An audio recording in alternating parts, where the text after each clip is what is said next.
วันนี้เราก็จะมาอัดคลิปวิดีโอเป็นพอดแคสต์ที่จะว่าถึง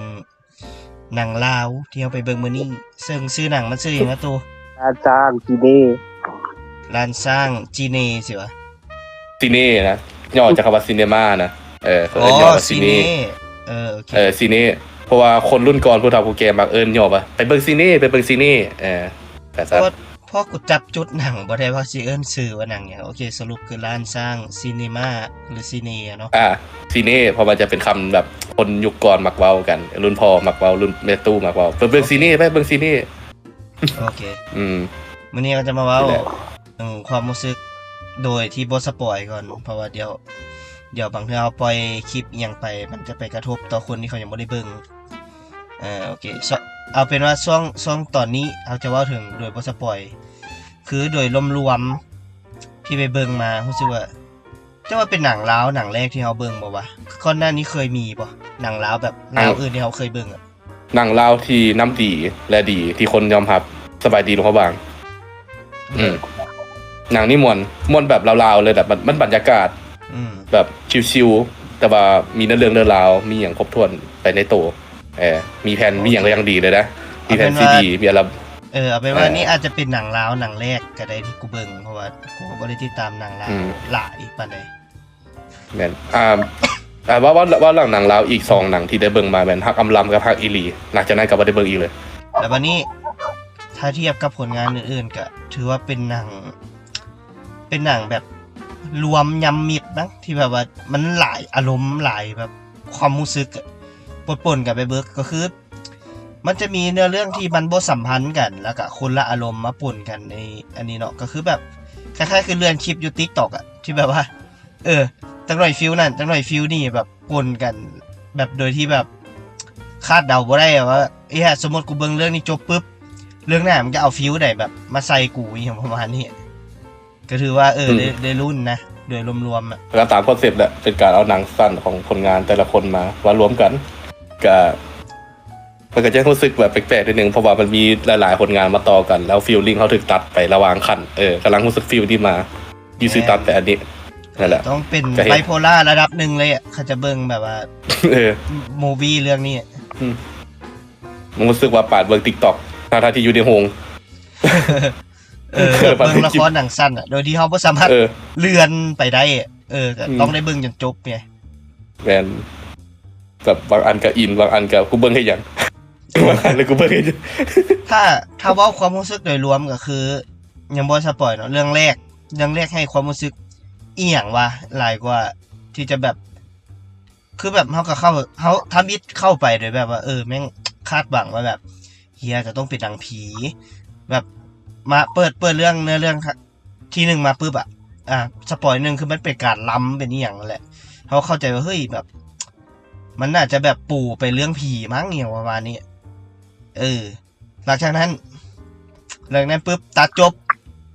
ขึ้นมาแม่งแฮปปี้เบิร์ธเดย์เลยฮะงงเลยตอนนั้นฮะแบบกำลังซีเรียสอยู่แล้วแบบตัดมาแฮปปี้เบิร์ธเดย์ได้ยังไงวะงงเลยบอกสปอยคือแบบมันพยายามจะให้สื่อถึงวัฒนธรรมอย่างสักอย่างของคนในตอนนั้นในเหตุการณ์นั้นนะผมสิ้นหวังบอกเลยอย่างอาจจะแบบถ้าเอาถึงเนื้อหนังก็อาจจะแบบว่าให้เฮาดำดิ่งสู่ความแบบสิ้นหวังอย่างประมาณนี้เล่นเป็นแบบยุคสงครามความสิ้นหวังมันเป็นแล้วใดประมาณนั้นมั้งเพราะว่าตอนที่มนุษย์เฮาสิ้นหวังส่วนใหญ่มักจะในเซลล์สมองมักจะคิดถึงแบบผมสุขสุดท้ายที่เฮาคิดถึงมันก็เป็นการแสดงออกมาเป็นท่าทางแบบนั้นแต่เขาอาจจะเข้าบ่ถึงวัฒนธรรมในตอนนั้นแล้วกันโดยความยุคใหม่เขาก็เลยบ่เข้าใจละเอียดก็เข้าถึงเรื่องเข้าถึงถึงอารมณ์มีหยังเข้าถึงแต่บ่เข้าถึงว่ามันมีผลหยังกับต่อหนังหลายกว่าว่าถ้าเกิดเข้าใจตามหลังไงว่าโอเคสรุปคือแต่ละตอนที่เบิ่งจบปึ๊บตัดทิ่มออกจากสมองไปได้เลยแล้วเตรียมรับตอนใหม่มาอย่างเตรียมอันใหม่ไปเลยแบบตอนรับเตรียมรับตอนใหม่มาเลยหลังจากจบตอนนั้นแล้วบ่ต้องเอามาปฏิปต่อนะเพราะว่าแต่ละเรื่องมันบ่ได้แบบเกี่ยวกันอยู่แล้วอย่างซี่โดยรวมก็คือเฮ็ดให้สับสนด้านอารมณ์แล้วก็ ถามว่าตัวมวนมีบ่มี โดยรวมคือมวนเลยแหละ เพลินๆเลยนะรู้สึกม่วน บางเรื่องคือถือใจด้วยซ้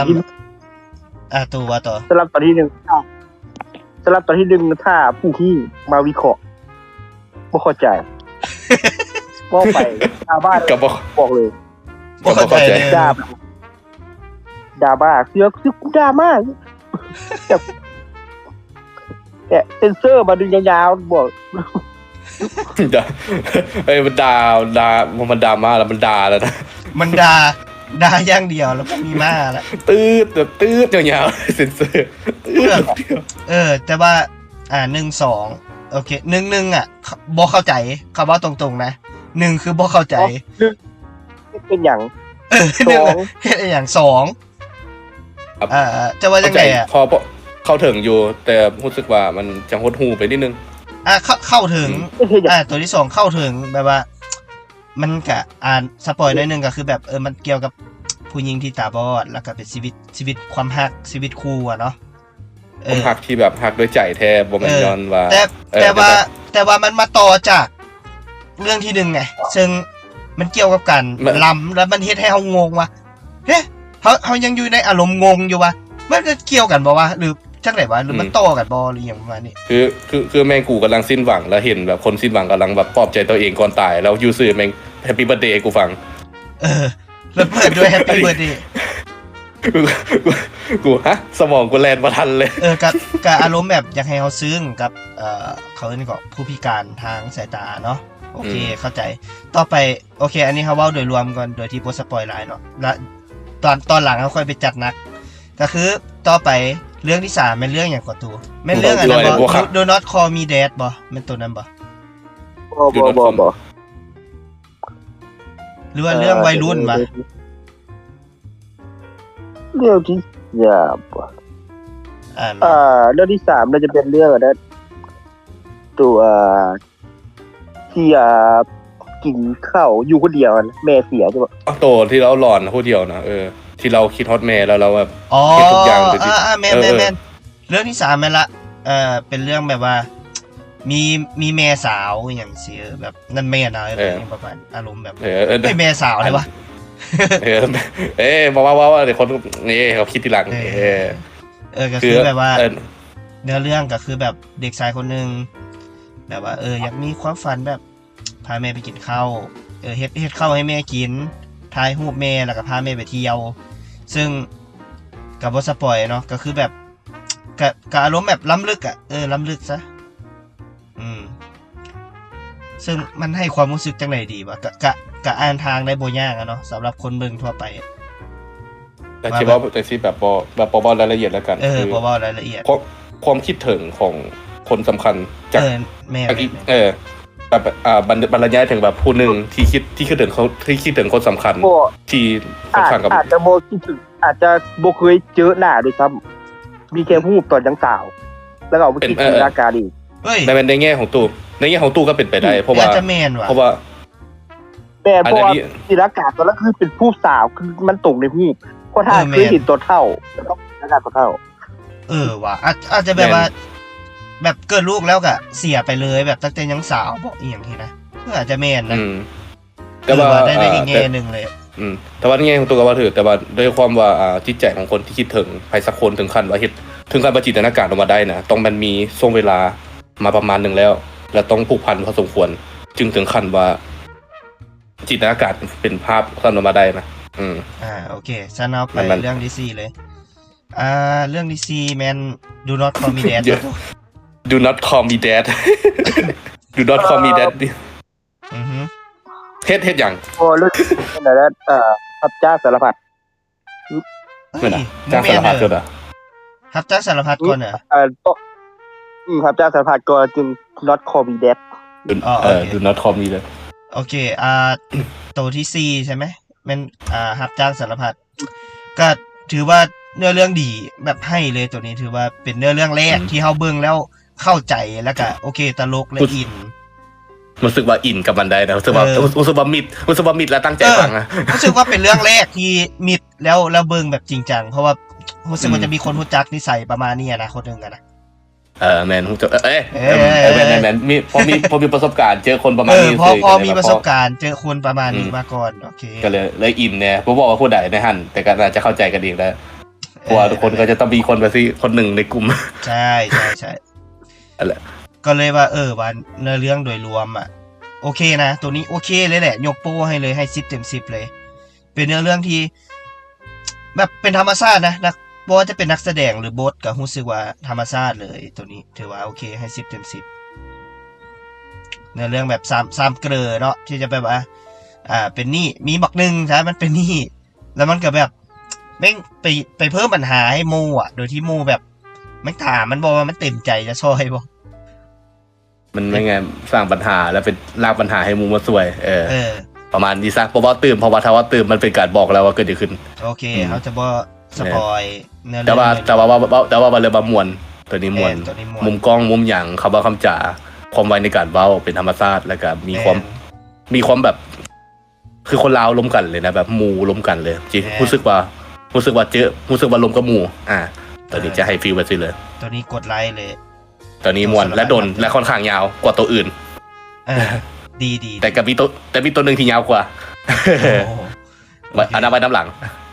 สารพันทับจ้างแล้วก็ดูน็อตคอมีแดดเนาะคอมีแดดที่เยินคอยว่าพอถ้าเป็นภาษาไทยใบเยินกลัวพอตอนแรกที่เบิ่งจนฮอดช่วงกลางก็คือเฮ็ดได้อย่างนะคือแบบจะว่าจังไหนมันเป็นแบบ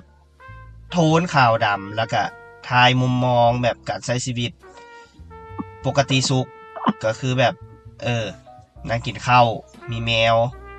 นั่งกินข้าวก็มีแมวว่าเลยอะไรตอนที่บ่ได้โฟกัสเลยโฟกัสแต่แมวแล้วก็เนี่ยก็ออกไปขี่รถโอเคคนขับมือใหม่อย่างไรก็ออกไปขี่รถอะไรทำไมแล้วก็เป็นอย่างซากอยู่บ้านเป็นขาวดำขี่รถคือเป็นสีเป็นอย่างว่าอยู่บ้านเป็นขาวดำแบบน่าจะเป็นการเบอร์ไว้แหละตู้แบบโอ้ยยังไม่เห็นสภาพบ้านแท้ๆกูเถาะอยู่ประมาณนี้ก็เลยเป็นขาวดำไงแต่ก็ออกไปเที่ยวเนี่ยสถานที่ท่องเที่ยวขาวดำมีสีสันใช่ปะข้าไม่รู้ข้าแค่หวังว่าเจ้าจะช่วยข้าได้แล้วก็ไม่เข้าใจเคยเป็นโทนขาวดำแต่มันกับแต่ว่าเราก็บอกแล้วไงว่าอย่างก็เฮ้ยงบบ่มีเนอะแต่ว่าตั้งแต่ต้นไงก็บอกนึกว่ามันงบอันนี้ให้จะถึง1,000 เหรียญงบบ่มีเป็นสีขาวดำเด้อขออภัยเด้อที่ทรงเจียมาเป็นสีขาวดำแล้วก็เป็นการโปรยในไงว่าเดี๋ยวกูเซฟมูวี่ส่วนหนึ่งเป็นขาวดำตามงบแต่เอาสินะไพเบิ้งแล้วเข้าใจกับอธิบายได้ส่วนตัวเบิ้งบ่เข้าใจแล้วก็พูดสุบเบิ้งให้อย่างตอนนี้นะคำถามคือเบิ้งให้อย่างว่าและมาปิดท้ายด้วยอย่างก็โอเคพอยาเข้ามาเพราะบ่ต้องเฮ็ดหน้าที่อย่างก็ได้ขอแต่ว่าเซ็นซื่อนี่เห็นบ่สิเป็นครีเอเตอร์ที่เป็นแบบอย่างของผู้กำกับหนังนี่เขาให้ทุนมา1,000 เหรียญขอแต่ไลเซ็นพอเนี่ยโอ้ยเมื่อยเวียกนะมันยุ่งนะสิพักผ่อนให้กูพักผ่อนกันดู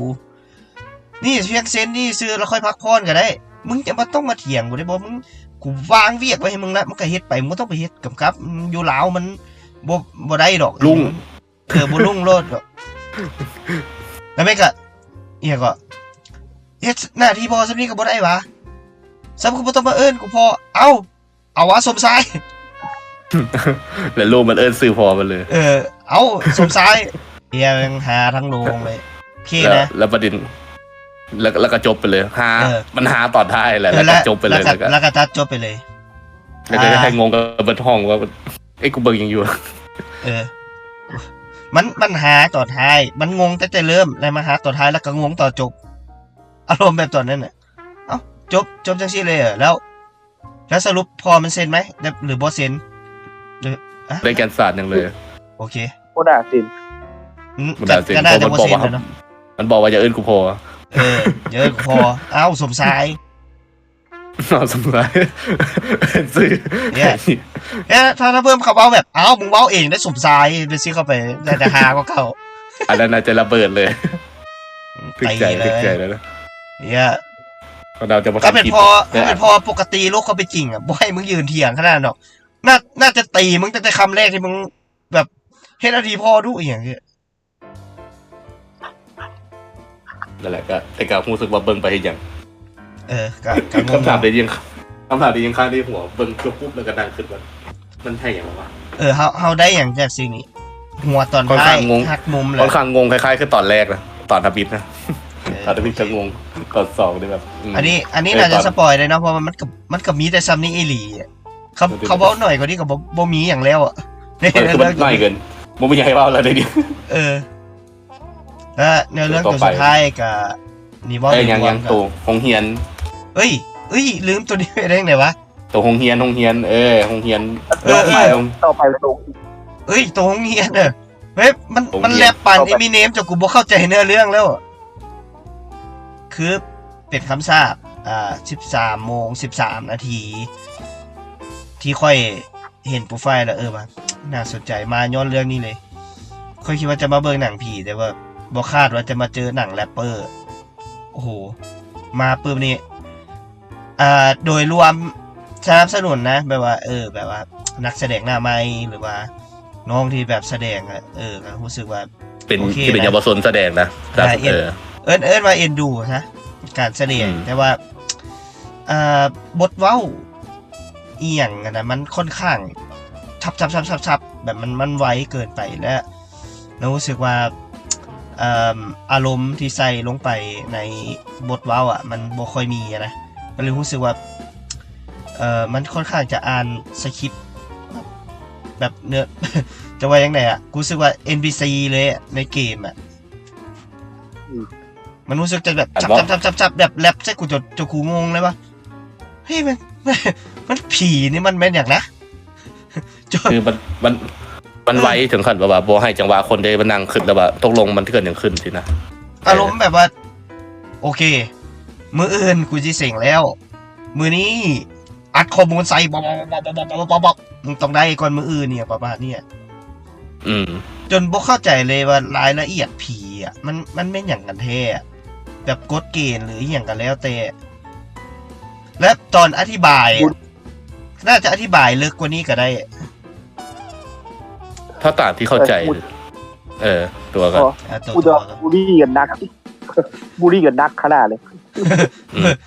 เป็นตอนที่บูลลี่นักมากเลยจะเห็นข้อมูลในการบูลลี่นะโอเคเอาเป็นว่าตำรวจมันลุกเอาเป็นว่าถ้าสรุปโดยรวมเนื้อเรื่องก็อาจจะแบบเกี่ยวกับเรื่องผีที่แบบว่าเป็นคำสาปแล้วเฮ็ดใส่มูแล้วมูที่อยู่ในกลุ่มกระทืกนักถึงขั้นตอนท้ายน่าจะอาจจะตายเลยมั้งหรือบอกเข้าใจว่านอนในห้องน้ำเห็นแต่ฉากนอนที่ตามที่ตั้งใจเบิ่งพยายามตั้งใจเบิ่งคือมันจะมีคนหนึ่งแหละคนหนึ่งที่เว้าเกี่ยวกับพวกคำสาปอธิบายบ้าไปบอกว่าแล้วกันว่าเป็นยังแล้วก็มีคนหนึ่งที่ถือคำสาปที่ไอ้หมอนึงเล่าให้ฟังโอเคแล้วก็เกิดเหตุการณ์ต่างๆแล้วก็และพยายามสังเกตมันมักจะเขียนว่า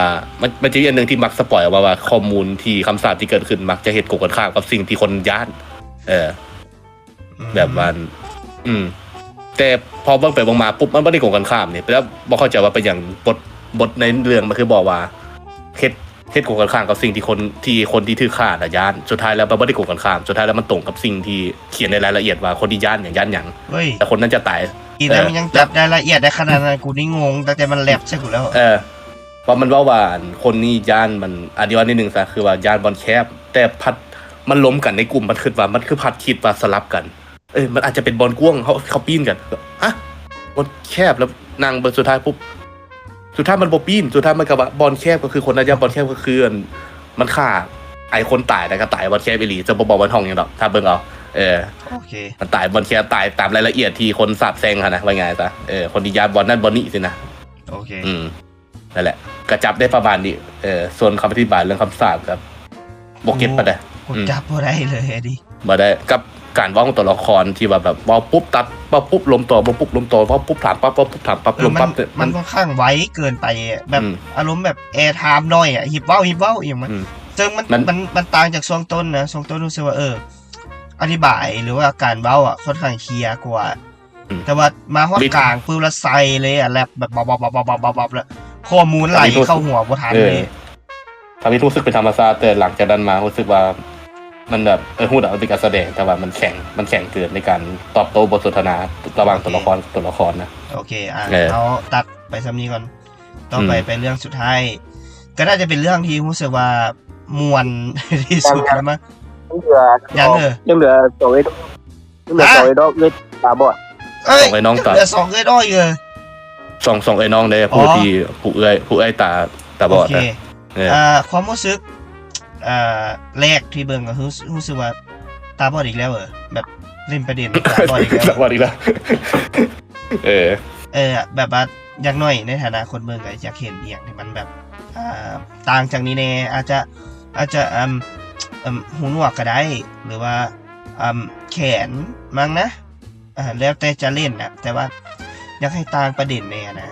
คืออย่างเช่นผมบอกเหตุผลเพราะว่าถามบอกเลยแล้วฮะแบบ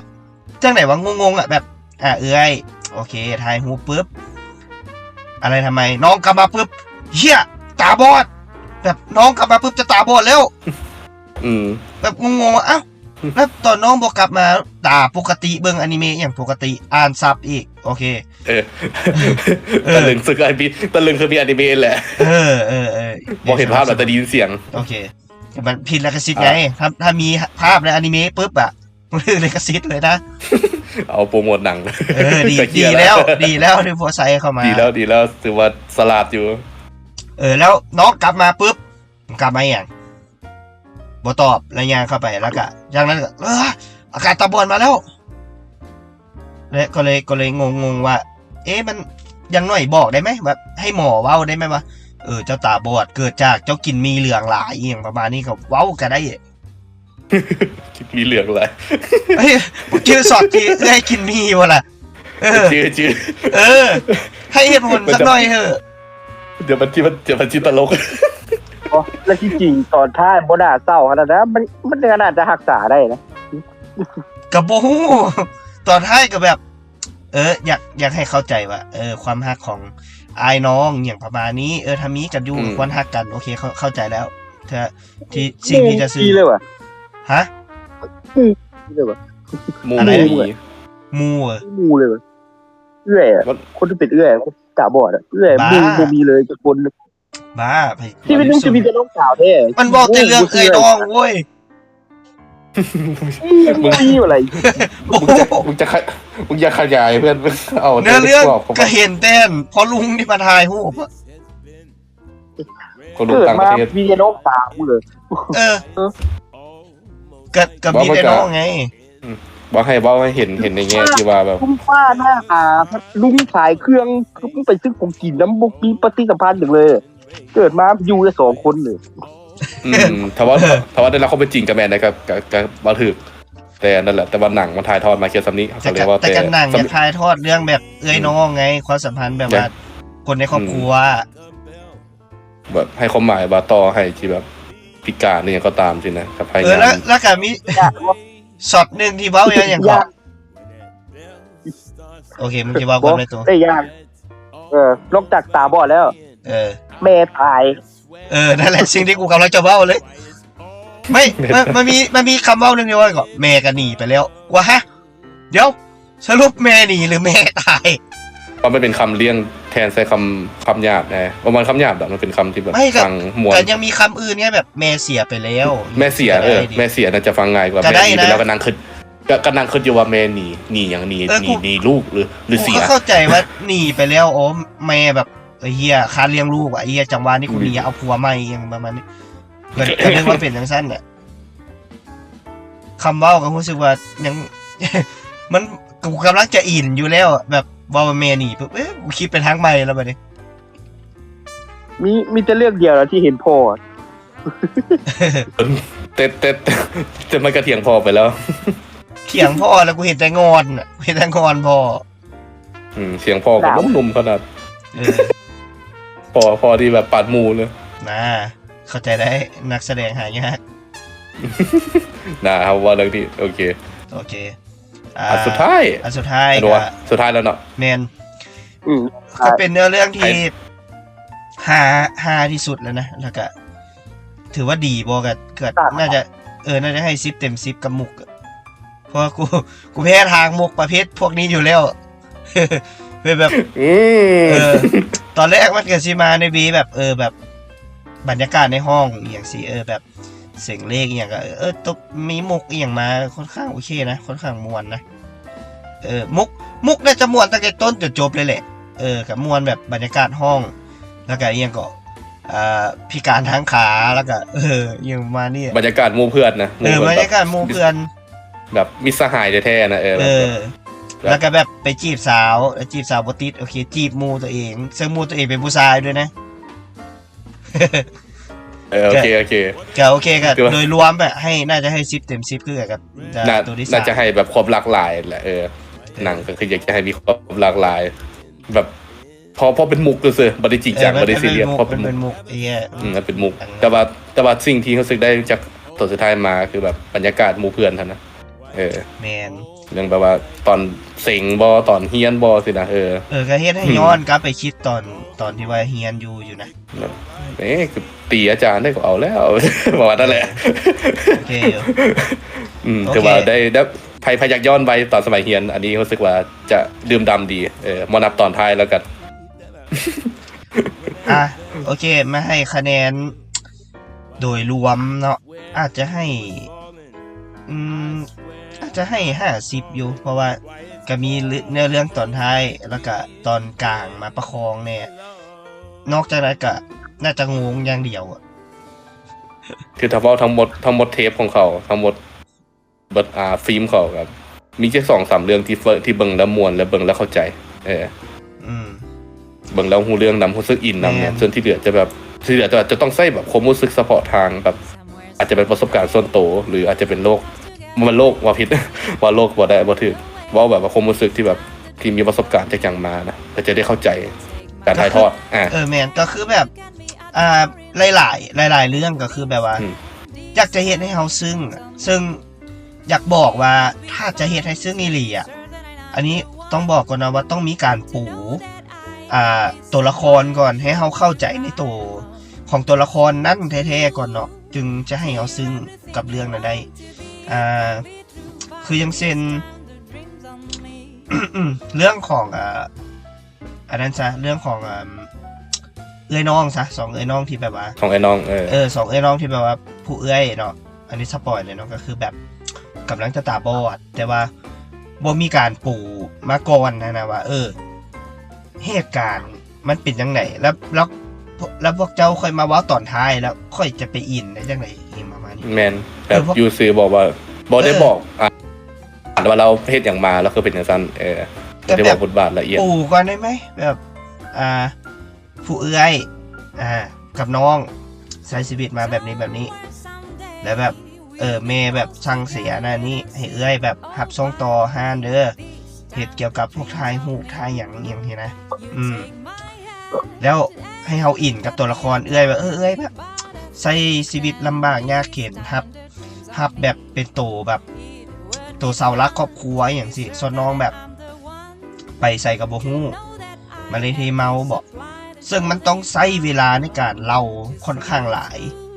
มันจะบ่ค่อยเหมาะกับละครสั้นปานใดอาจจะบ่ต้องสั้นหลายอันนี้แบบมันต้องได้ปูเขาจะเฮ็ดให้เศร้ามันต้องได้ปูเรื่องแบบค่อนข้างหลายมันบ่คือตัว2หนังที่เฮาว่าตอนนั้นมันค่อนข้างยาวโซนนึงนะปูมันปูมาดีคืออย่างเช่นถ้าให้เบิ่งตัวอย่างที่ดีก็คือ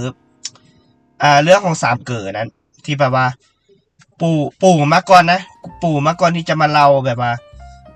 เรื่องของแบบกลางหาท้ายสินะมันเล่าก่อนนะตัวนั้นอย่างเช่นแบบเปิดมาบอกอันนี้เล่าเลยว่าเจออย่างมาปัญหาไม่อย่างรีวิวปัญหานั่นนี่ให้บอกนี่มึงเป็นหมู่กูแม่นบ่โอเคก็เจอฮอตทอนมึงละแล้วบอกนี่ก็เป็นคนที่แบบว่าแล้วมันหาไม่อย่างบ่ได้เกี่ยวอย่างกับกูเงินที่มึงตีกับเงินมึงกูเอาซื้อมึงไปใส่อย่างประมาณนี้นะซึ่งมันเด้แม่นบ่มันเป็นการปูนะแล้วก็ต้นปลายสาเหตุของเหตุการณ์ต่อในเรื่องเลยไปหาอีบอกนึงเนี่ยถ้ามันบ่ขี้ค้านเนี่ยมันได้ไประดับโลกละเห็นบ่อันนี้ก็เป็นการปูอย่างนึงให้กับแบบว่าให้เฮาได้แบบอินกับตัวละครบางนี้เป็นคนขี้ค้านแต่ฉลาด มันการบอกเอกลักษณ์ของตัวละครนั้นแม่นถ้าจะเฮ็ดหนังให้ซึ้งแบบนั้นอ่ะควรจะปูเอกลักษณ์ของตัวละครก่อนแล้วเฮาอินกับตัวละครปุ๊บพวกเจ้าเดินเข้าเนื้อเรื่องได้เลยอย่างประมาณนี้แม่นมันจะดีมากเลยถ้าแบบนั้นได้โดยรวมก็50นะเพราะว่ามันก็มีเรื่องอื่นประคองแน่นะถ้าเว้าโดยรวมอ่ะเจอให้เท่าไหร่จะได้ว่าถ้าว่าทั้งหมดก็คือมันมีแค่พอตอดนะที่เบิ่งแล้วรู้สึกม่วนซึ่งมันมีหน่อยบ่ฮอดครึ่งโอเคขนาดมันมีหน่อยบ่ฮอดครึ่งความคิดส่วนตัวไงเพื่อนตามสบายให้แต่40ซะ40เต็ม100เพราะว่านั่นแหละมันมีหน่อยมันมีแค่2เรื่องที่เบิ่งแล้วรู้สึกว่าเข้าใจและอินส่วนที่เหลือ45เอาให้45บ่ฮอด50แล้วกันแต่ก็บ่ได้ฮอต40อ่ะเนาะแบรนด์ประมาณแถว40แหละแถว40ละพอดีงามโอเค40พอดีงามเพราะโตอันที่เหลือเบิ่งแล้วงงแล้วก็บ่เข้าใจมันต้องใช้แบบสมองในการวิเคราะห์นิดนึงนะในการจะฟังทันในกับการใช้คำเว้านะโอเคอันนี้เฮายังบ่ได้ขยี้หลายนะเอาเป็นอันนี้มันโดยรวมก่อนตู้เป็นยังไงตู้ให้40บ่40ไปแข็งๆนะเล็กตัวถ้าบ่บันทึกเด็กกูสิเว้าแต่ซาวด้วยซ้ำใช่35อยู่ตัดคะแนนตอนที่2เสียงต่อท้ายบ่มีซับบ่ใส่ลืมเว้าตัวนี้ว่ะเดี๋ยวเฮาค่อยไปขยี้ตามหลังพอดีปีมาพอดีปีมาแล้วค่อยถามปีต่อที่ว่าตัวเองที่เห็นมาทั้งเบิดเรื่องให้ลาวเต็มหมวกเป็นดังลาวเต็มให้ลาวเต็ม10เลยให้ความเป็นลาวเต็ม10แมนถือว่าถ่ายทอดความเป็นลาวมาได้ดีอยู่นะโปรดักชั่นยังลาวบ่ได้เยอะนะอันนี้แบบกินอายความเป็นลาวมาเต็มแล้วปีเลยโดยรวมให้คะแนนเท่าไหร่เต็ม10เฮ้ยเต็ม10เลยเอาไรบ่ได้เอาไร100%ไง100%โดยรวมของหนังอ่ะ3เต็ม10ไง30เฮ้ย 30% เนี่ยอ๋อ30โอเคก็ถือว่ามันก็เป็นปริมาณที่เนื้อเรื่องบางส่วนเข้ามาประคองนั่นแหละมันมีแค่2อันที่มาประคองนะดีแต่ส่วนหลายบ่ดีบางอันมันเน้นบางอันมันเน้นแบบเน้นให้มันมีคุณภาพแต่ว่าเนื้อในมันบ่มีอย่างเลยคือรู้สึกเบิ่งมันมีความหมายคือเคลื่อนตัวทั้งนี้น่ะมันภาพมันมีอย่างเนาะภาพมันมีคุณภาพงานคุณภาพเข้าซองขยี้เลยนะสื่อสารขยี้เลยเอาเลยน้องทรายสื่อสารดีแต่ว่าฟังบ่ฮู้เรื่องบ่ฮู้ว่าสิซื้อถึงหยังเปิดอยู่ดีๆเปิดมาถึงดีๆเปิดมาถึงยิงตายเกือบตายกันหมดครอบครัวนางดีดอยู่2เมนูแม่นเลยแบบเปิดมาเนาะได้ยินเสียงแบบสงครามอ่ะปังโอเคเปิดมาเมแบบลงลูกคุกคานลูกคานขึ้นมาเบิดครอบครัวคาน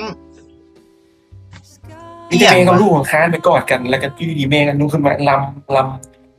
ลำเต้นแล้วก็สอบเป็นอ่านก่อนค่อยอย่างเนี้ยทรงตอนลูกแต่อยู่ดีๆกันลำแล้วก็ถึงยิงแบบให้จำไว้แล้วนะแล้วลูกอะก้มนะลูกอะอารมณ์แบบก้มฟังอ่ะนั่งฟังอ่ะแล้วลุงนั่นก็แบบ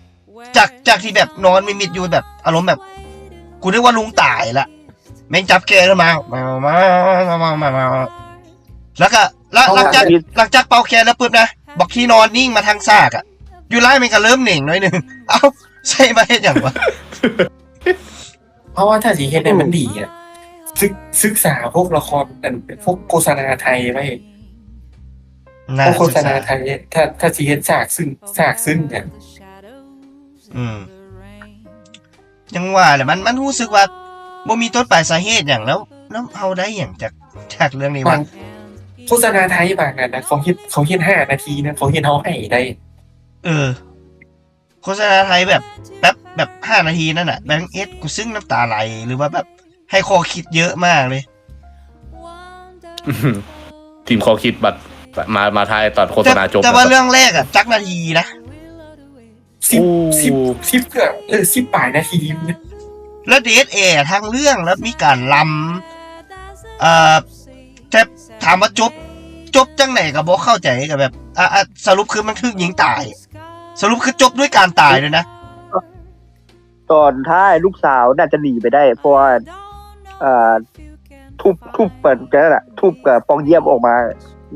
เฮ้ยมันถูกปองเยี่ยมเหรอกูนึกว่าเสียงปืนยิงทะลุปองเยี่ยมอ่ะ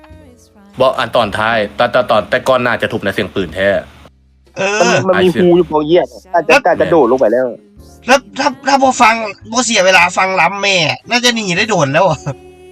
ฟังแม่ล้ำทำไม เราจะเปิดโฆษณาไทยให้มึง บอเนี่ยคือสิทรงสิบรอดไปแล้ว แต่พอได้ยิบแคร์ได้เป่าได้ลำมันแย่เข้ามาเลยไม่เข้าใจ พอเข้าใจจากที่แม่ล้มลุกคานอยู่ลำแล้วเป่าแคร์ปุ๊บลุกเลย ใช่มันพอได้ยินเสียงระเบิดได้ยินเสียงยิงปืนก็ไปนอนบ่มีแคร์คือเก่า เสียงปืนกับเสียงอันนั้นมาปุ๊บอะแม่งเศร้าเลย ก็เลยให้นายคิดว่าอ้าวไอ้เหี้ยมาตอนเสียงปืนเสียงมาพอมึงหยุดล ล้ำต่อดิ ำ ล้ำต่อดิ ถ้ามุดเสียเวลาล้ำนะครับว่าสอบปกติอ่ะหนีโดนแล้ว ถ้าไปกูหาวิธีแบบซอกหมอปฐมพยาบาลแต่กับถ้าไปซ่องสงครามบิลีมันก็ยังหน่อยก็หาหมอแม่หาคนซอยก็ได้เนี่ยล้ำกันทำไม นั่นแหละ โอ้เขาบอกว่าเรื่องอันนั้นซะบอกว่าเรื่องโลกความเป็นจริงซะว่าเรื่องว่ามันพยายามจะซื้ออย่างนั้นนะใน เขาบอก ฉาก ขยาย นั้น ความเขาบอกขยายความแล้วกันเขาไปเตะเขาบอกแต่งเติมเขาขยายความตามที่มันซื้อ ถ้า โบ สิ่ง บุใส่ ที่จะ ซับ ซื้อ ฟังพูด บ่ใส่ซับแมนอันนึงเลยบ่ใส่ซับก็เลยให้ เริ่ม บ่เข้าใจ ต้น ว่า ด้วยความสิ้นหวังและก็การเขาเรียกว่าสร้างกำลังใจในเวลาขับ ส่ง ขัน ต่อที่ส่งต่อให้ลูกสาวว่ะมาที่บ่ฮู้คือมีการแบบพยายามจะบอกอย่างสักอย่างให้ลูกสาวแล้วบอกให้จื้อจำไว้อย่างสักอย่างทั้งบ่ฮู้เรื่องสักฟังเอื้อนฟังยาก ฟังเอื้อนก็เลยฟังยาก จำไว้กูจะจำไว้ ฟังออกแต่อยากให้จำไว้ที่เหลือฟังบ่ฮู้เรื่องกูจำจังไดวะบ่เขียนซับให้ ถ้า นํ ลูกสาวเฮ็ดบ่คือกันที่ยังไงไปหาพี่ชอบ เป็นผีมาจองร่างจองผ่านเลย บ่มักบอลบ่เขียนซับให้นํนะก็เลยว่าบ่เข้าใจเนื้อหาบางอัน คือ แต่ เขียน ประเด็นคือรวมทุกอันนะมันอย่างเรื่องซาวอย่างเรื่องอย่างซาวเอฟเฟกต์ออดิโอซาวแย่มาก เฮ้ยซาวบุดี มากันปล่อยดีดเอกับดีดเอคืนบางฉากมันแบบว่ามันมิดน่ะมันเป็นฉากแบบมิดซื่อๆมันบ่ได้มีการบิ้วอารมณ์อย่างไรซะมันแค่เป็นฉากแบบฉากนั่งกินข้าวมิดจำได้แหละ มีการให้เพลงบริการให้ซาวเพิ่มถึงบรรยากาศของคนเบิ่ง ซึ่งสามารถเอาเวลาส่วนนั้นไปเล่าหรือว่าการปูตัวละครน่าจะได้หลายเลยแหละเท่าช่วงเดทแอนไปใส่แบบจริงจังจะมาเติมตัวหนึ่งตัวที่เรานั่งเบิ่งฮู้แม่เราเสียนะส่วนถ้าปูพื้นฐานตัวละครมานิดนึงนะหมายถึงแบบฮู้เบื้องหลังนะอันนั้นอาจจะดีได้นะอันนั้นดีเลยนะเพราะมันพีคเพราะว่าเขาบ่ฮู้ว่าเบื้องหลังลูกชายกับแม่คนนี้นะเกิดอย่างขึ้นเขาฮู้แต่ว่านั่นแหละอันนี้อยากให้ถ้าที่แก้ได้ตัวดีนะคือว่าคักเลยตัวนั้นจะมวนจะรู้สึกจะรู้สึกว่าตกใจนะหรือขอเทศภาค2อธิบายภาค1ใช่ผมว่าเขียนว่าโว1กะวอลลุ่ม1กับเป็นไปได้ที่จะมีวอลลุ่ม2ยังจะเฮ็ดอีกเหรอบ่ฮู้ว่ามันอาจจะเป็นผลงานของการเฮ็ดบทวิจัยสักอย่างแหละมันว่ามันหนังนะคือบทจบสั้นเนี่ยคือบทจบสั้นโอเคอยู่มันเฮ็ดมันเฮ็ดมาแบบเอามาส่งอาจารย์ซื่อยังบ่ถึงขั้นโปรดักชั่นขนาดนั้นแต่ 95,000 คือเอฟเสียดายอยู่ว่ามันแหละมันคล้ายๆเขาเฮ็ดโปรเจกต์นะแล้วเขาแบบเอามาถ่ายทอดโดยการเขาโรงหนังซึ่งบ่ฮู้ว่าเขาได้ทุนคือบ่ลง YouTube หรือ TikTok เนี่ยมันอาจจะบ่น่าดึงดูดเท่าว่าลงหนังลงโรงที่บอกว่าโรงคนแบบฮู้อยู่แล้วคือ ในความคิดเขาอะนะการลงโฮมหมายถึงว่ามันต้องมีคุณภาพระดับหนึ่งนะ ต้องผ่านอย่างมันต้องผ่านการทดสอบอย่างมาเรื่องแล้วจะลึก อัน ว่า นี้ จะ แค่ มี อันนี้แค่แบบว่าแบบพร้อมเป็นลาวออกมามีแต่พร้อมเป็นลาวเราจะใส่แล้วผ่านเลยสิแบบผ่านหนังโฮงเลยที่ หัวของปวดกันเนอะแต่บางอันก็แย่บางอันก็บ่เข้าใจบางอันก็ม่วน อันตัวดุนคอแต่เนี่ยก็ดูนอตฮาร์ดคอมีเดฟนะฮะอันนั้นเฮงเลี้ยวเลย อันนั้น ว้าวใจ มึนตึ๊บเลย เข้าใจแต่ตอนที่ว่าเอาว่าพอคนที่บอสสนุนอันนี้สินะก็เลยอ่ะจะถ่ายทอดเรื่องแบบ ว่าเข้า มัน ใจ จะซึ่งมันกับบอซึ่งมันจะหามนกับบอหา ปัญหาตอนท้ายซื้อหาตอนมาเรื่องซื้อพอมันนั่นแหละเยอะ ก็ ดู คือ นะ ปูมาทั้งเบิร์ดเพื่อเล่นมุกเดียวก็คือ จะกลัวพอ เอาเดินพอเอ้าสมชายแบบ คือ ปูทั้ง แค่ ปูทั้งเบิร์ดเพื่อเว้าคำนี้จริง เนี่ยมาหัวมาหาตอนท้ายแล้วที่เหลือไม่เข้าใจเล่าผลงานของใครนั้นใครนี่มาเห็นแหละซึ่งบ่ฮู้ว่ามันใครแต่เขาก็บ่เห็นซื้อแต่มาก่อน มันก็มีได้ค่ายเดียวอะเลยล้านสร้าง อันนั้นแบบสตูดิโอแต่ว่าทีมงานที่เฮ็ดลงเอ็นเครดิตนะก็เลยว่าบ่ฮู้ว่าทีมใดมาก่อนบ่อาจจะเป็นแค่ซื้อกลุ่มก็ได้ มันก็เป็นซื้อกรุงนั่นแหละมันก็เขียนอยู่ว่ากรุงนั่นกรุงนี้ ๆแล้วหลังจากเรื่องที่หนึ่งปุ๊บต่อเรื่องที่สองแบบ Happy Birthday to you แบบโมมีการเกินให้กูด้วยซ้ำไง โมมีการบอกสัญญาณเลยว่าอันนี้ตอนที่สองนะอันนั้นนี่ บัดฉากไปเฉย โปรไซซื้อตอนอะขันแบบตอนนี้ซื้อ แต่ว่ามีตอนเดียวที่มีซื้ออันโตHolding the Light ฮะนะแสงสุดท้ายฮะนะแล้วหลังจากนั้นก็บ่มีซื้ออีกเลยแล้วก็บ่มีซื้ออีกเลยตอนนั้นนะ แล้วคือแบบกู กับ รุ โด ด น ปาก มีแดดดี้ กูก็รุดปากว่าไปเลยว่าเอ้าไม่อย่างกับเจ้าหาก็ตายเมื่อกี้นี้ไม่แฮปปี้เบิร์ดเดย์เลยยังทีมงานไม่กับพากันหัวมาฮู้ตอนหลังว่าเป็นทีมงานอีกกูก็นึกว่าคนปกติมาเบิ่งว่าอยู่แนวหน้าเลยวะ แจ็คพอตบอลที่มันไปไอ้เหี้ยเจ้าของงานมานั่งเบิ่งดำเลยเขาก็ว่าเขาหัวใส่อยู่เขาก็วิจารณ์เป็นตอนหน้า กูอายมากวันนี้กูอายมาก กูต้องอายเราเสีย95,000เลยนะ 95,000ถ้ามันมีคนที่ว่าเป็นเจ้าของหนังมานั่งข้างๆกูบ่ว่าหรอก นี่ก็ไปจะไปอยากเขาตบมือ บอกกูบอกเข้าใจว่ามันเนียมกูให้อย่างวะกูก็เว้าเพราะกูเบื้องหนังเพราะกูนี่วะ คงจะขึ้นมาบิเตนั่นที่บอกเขาขึ้นมาฮอบแรงว่าน่าจะมีไผ่มาเบิ่งที่บอก อาจจะบอกเลยวะ จับอะไรที่เปิดยังเปิดให้คนทั่วไปซื้อมันก็ต้องมีแหละเนาะ แมนว่าเขาคิดว่าเวลาที่บนหามี ไม่ถึงว่าทีมงานน่ะซูเปอร์เหมาโฮงมา แล้วเป็นอย่างโบยุ 1คือบ่เหมาโฮง2คือบ่มาตอนเช้าหรือว่าสวยอะวะ โบไปยูโฮงที่โบมีคนนะ โอ้คือถ้าซีเฮ็ดเซอร์ไพรส์แบบเฮ็ดเซอร์ไพรส์อันคนที่มาเบิ่งแต่มันก็ควรจะเซอร์ไพรส์แบบเซอร์ไพรส์ดีๆแบบเขาขอขอบใจที่มาเบิ่งอย่างซี่นะ หรือว่าเบิ่งก่อนมือลงอ่ะแบบหอบซื้ออ่ะแบบหลังลงวันที่7จะตื่นมาเบิ่งวันที่6จะหอบซื้อก่อนจะนะ ใช่ อันนี้เรา เดี๋ เบิ่ ยว ง มาเบิ่ง ไป พร้อมกูเลย แล้วกูเลยเสื้อรุดบ้างวิจารณ์ไปอีกต่อหน้าต่อตา แต่ว่าตอนออกมาก็จนตกใจ เขาก็ว่าโฮงมันเงียบแปลกๆมันคือ ไม่ เงียบตาย ไอ้เริ่มจับทางได้ก็คือตอนที่เดี๋ยวถ้าตูมึงจ่องบอลนังจังไหนวะไอ้เหี้ยแม่งคนมาอ้อมโซนเขาเต็ม เป็นอย่างคนเข้ามาอ้อมได้แบบอ้อมแบบตั้งใจอ้อมนะไปว่าที่ไม่จะซื้อปี้แบบว่าแบบอ้อมกันได้ขนาดนี้แบบทุกคนอ่ะอยู่ในเจเดียวกันเบิดอ่ะไอ้เหี้ย ก็ฟังวิจารณ์เนี่ย อาจจะฟังวิจารณ์นะ เดี๋ยวเขาจะฟังผู้พิจารณ์กูเขาเว้าไปเพราะกูอะไรเงี้ยเว้าสิ่งที่กูคิดในหัวออกมาแม่งพากันหัวเฉย แต่มันก็เป็นตะเบ้าแหละหลายอย่างครับ แต่มันมีหมอหนึ่งนั่นเองน่ะกูบ่พักเลยกูไปพิจารณ์อย่างเราวะ กูก็เห็นที่เกิดบอกด้วย มันมีหมอหนึ่งทั้งขวากูเตอร์มันจะเป็นแบบผู้ชายแบบ แบบนุ่ แต่ ม ตัว ๆแน่ ตัว น่ะ ตูนบางนิดนึงกูบ่เห็นชัดเจนปะเด้อ มันแนมหน้ากูตั้งแต่มันแนมโดนนะแบบ15 หรือ20 นาทีได้เลยอ่ะแนมบ่พักตาเลยอะ มึงกันเนี้ยเลยเขาเป็นพวกกันมึง เฮ้ยสุธิลมประสาพันธ์คนที่มาเบิ่งนี่ มั กู นก็ เสีย ต้อง เงิ ทำ น คำวิ มา จาร เลย ณ์ นะ เสียก็15,000 หนังอื่นนี่กูเสียเท่าไหร่วะ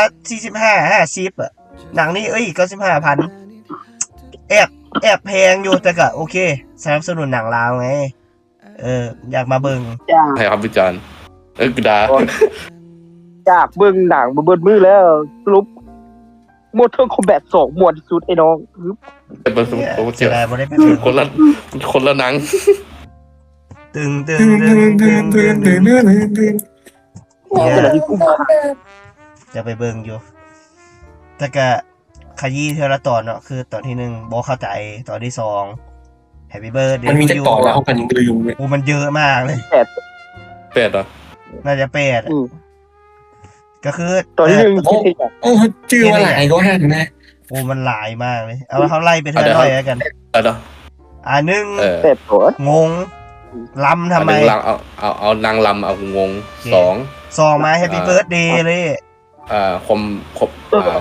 แฮปปี้เบิร์ดเดย์คมหักเอาคมหักที่แบบ สองเกือบซึ่งในสองเกือบซึ่งแล้ว เกือบ อย่า ซึ่ ง ง โมบี เสียงผมมีตอนท้าย และเสียงโมมี อัพกดสั่ง ไอ้เหี้ยใส่ซับอังกฤษใส่ด้วยขอบใจมาก อัง เล กฤษ ย ใส่แต่ว่าหลังจากสับอังกฤษมันปุ๊บแต่ป้าก็ยังหนิ่งอยู่แต่กับผมมีเสียงก็เลยบอกเขาใจะว่าอ้าวมันยังต่อเกิดขึ้น กูคิดอยู่นะเฮ้ยหรือว่าจังหวะนั้นพระเอกแม่งกินหมูดิบแล้วหูหนวกเลยตอเลยวะ แล้วเขาหัว ไอ้เหี้ยไม่เห็นก็จะหัวเลย เขาอึ้งกับมุงเลย กูบอกหูเราว่าในหัวกูมีอย่างเนี้ย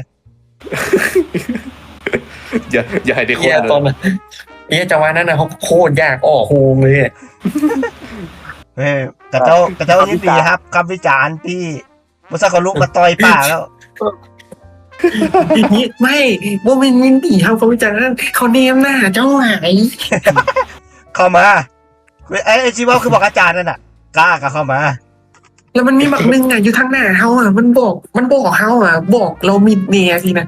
เฮ้ย โอ้โห อุบบอกคนเว้าโดยตรงว่า แล้วก็บอกเจ้าเลยเราโบได้เจ้ามันโบได้ ว่าที่จริงกูได้ยินนะแต่ไม่ต้องทาว่าได้ยิน หูซ้ายแจ็คอันนั้นเนี่ยเนี่ยเพราะว่าเป็นวัด เลย แจ็คหูเนี่ยก็เลย เฮ้ย หักก่อน แกงนิว แล้ว เน่ ก็วัด เลย ว่าก็ว่าเรื่องมากด ไม่คือบ่อนางมีตั้งหลายบ่ไปล่ะมันนางอย่าง โอ้ ส่วน มันโบเกี่ยวกับบอลนางไอเจ็ดตอนนั้นอ่ะโฮมันมีเปิดโฮงเลย เฮ้ย มันแบบมันโบมีไผ่ลุ้มกันเลยอ่ะแล้วแบบมันดีเอน้ำหนังมันกันดีเอนะแบบไม่ได้เสียงเจ้าอ่ะ เหี้ย ไอ้เนี่ยเขาให้เขาแค่ที่ไหนเขาเนียมหน้าโซโล่เขาได้ยินแต่เสียงเจ้าอ่ะบนโฮงอ่ะ เฮ้ยดีมากนะ มันพูด เหี้ยเฮ้ยครับคำวิจารณ์บ่ได้เลยวะหรือว่า เกี่ยว เจ้า กับ แบบ คำวิ คน จาร อื่น ณ์ตอนนั้นน่ะเจ้าเขี่ยวเล่าไปเรื่อยเว้ยเจ้าแบบเจ้าเห็นอันนั้นเจ้าก็ว่าเจ้าเห็นอันนี้เจ้าก็ว่าอ่ะ นั่นแหละ เจ้าโบได้วิจารณ์ด้วยซ้ำมาตอนนั้นเลย การวิจารณ์เนี่ยเรางงกับหนัง เจ้าว่าเป็นอย่างเป็นอย่างยูดีๆกระตัดมาแฮปปี้เบิร์ดดีเลยสินะโอ้เขาบอกหัวกระแปลกละ แต่มันกระแพกกันตอนที่มายูเซลตอนที่มีประเดี๋ยวมันไปเขียนบอกว่าจบแล้วจะก็จะเข้าใจ ก็ใช่ไงทั้งโฮมันมีแต่เจ้าว่าคนเดียว เฮ้ยจะเบิ่งมิดทำไมวะเบิ่งก็ต้องเว้านำดี ก็เข้าเป็นพวกเดียวกัน เหี้ยพวกสูตรตั้งใจมาเบิ่ง คือแต่มันแบบมันเป็นคนบู๊จังหน้าค่าตากัน หรือเขาดักเขาวะหรือเขาดักเขา ไม่รู้ ตอนนั้นเขามาน่ะปกติเด้อคนถ้าตั้งใจจะมาเบิ่งมันต้องมาทันเวลา อันนี้แบบหนังจะไปครึ่งนึงแล้วหากเขามาใช่ไหม มันอารมณ์คือเจ้าเคยเห็นคลิปอันนั้นวะเป็นคลิปที่ว่า ต้องพกแพลงนะ มันอันพวกแพงที่ว่าแบบบอกกันมันแบบมันมีพวกไวไรเดอร์กล้ามใหญ่ๆแบบสักลายเป็นแก้งเนี่ยนั่งเต็มโค้งหนังเลย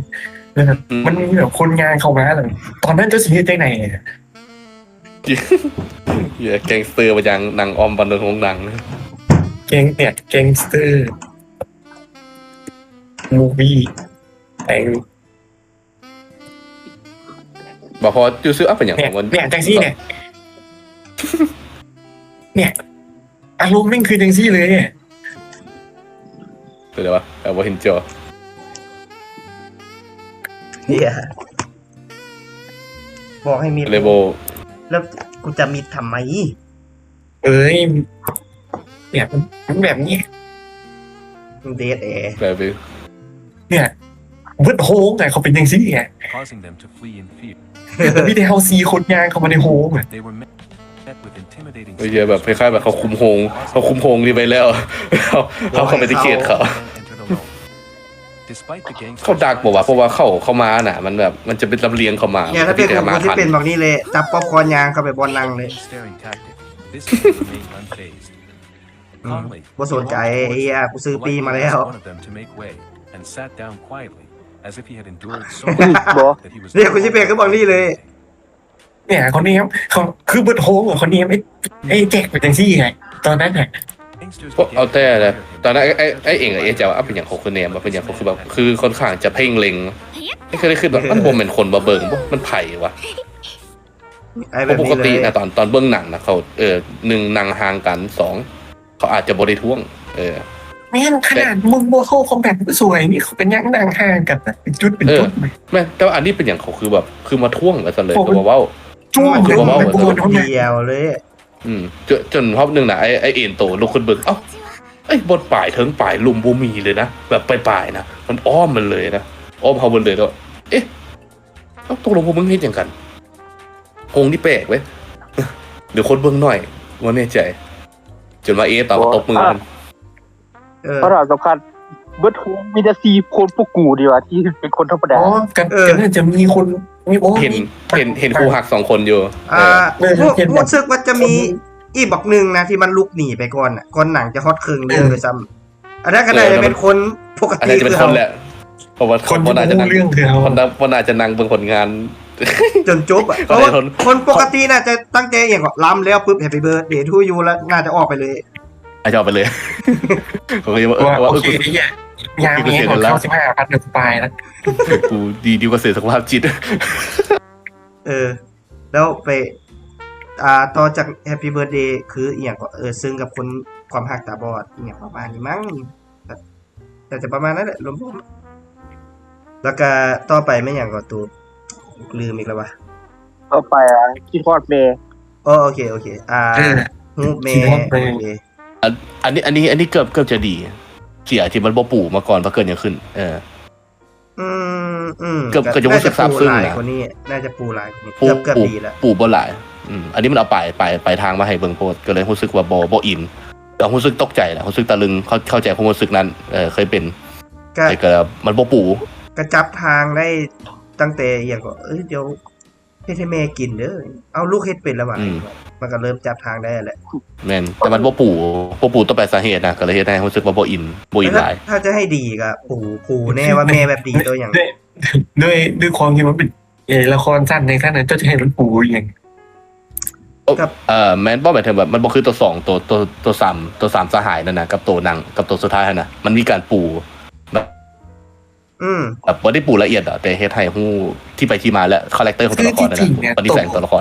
ตัวที่มันเป็นถ้าจะเฮ็ดเนี่ยให้มันซึ้งไงมึงไปบึงละครไทยเห็นมึงไปบึงโฆษณาไทยเห็นบึงหลายไอ้อย่า5 นาทีเขาบ่ต้องปูยังไงเขาเฮ็ดมึงให้ได้ยังเหรอ นั่นแหละฮะแต่ก็นั่นแหละ อันนี้แบบมึงปูมากูยังบ่เก็ตแต่ เขาบ่เข้าใจถ้าปู่กับตัวนี้ว่า3เกินน่ะสารพัดรับจ้างอันนั้นยังน้อยยังปู่ไงแต่ว่ามันกับปู่ว่ายังเช่นบอกนี่ไปเจอปัญหานึงมาแล้วมาหาบอกที่2บอกที่2เกี่ยวอย่างวะกับปู่ว่าเป็นคนที่แบบว่าบ่ได้มักปัญหา บ่ได้มักเจอปัญหาอย่างซี่โอเคไปหาบอกที่3เนี่ยมันอัจฉริยะการคำนวณเนี่ยถ้ามันบ่ขี้ค้านไประดับโลกแล้วเดมอยังหน่อยมันยังมีการปู่ตัวละครให้เฮาได้ยินแน่แต่รู้สึกก็คือบ่แล้วคำถามสำคัญเปียมึงคิดฮอดแต่เมย์โคมไปใส่ นั่นแหละ แล้วพอละแล้วมึงอยู่มาฮอตตอนนี้ได้ไงเนี่ย เอาอย่างไรก็นางเกียรติเรา เออ ละครสั้นเกียรติเรา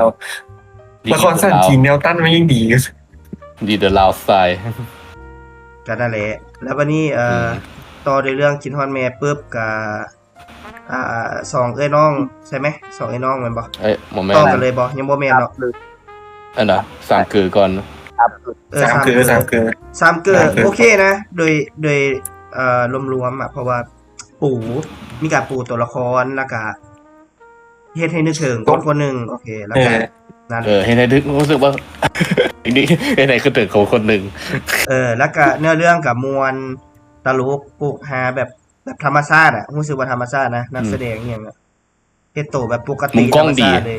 มุมกล้องซาวอย่างก็ดีเดดแอร์บ่หลายเดดแอร์บ่หลาย ได้แต่บ่หลายนะเพราะว่า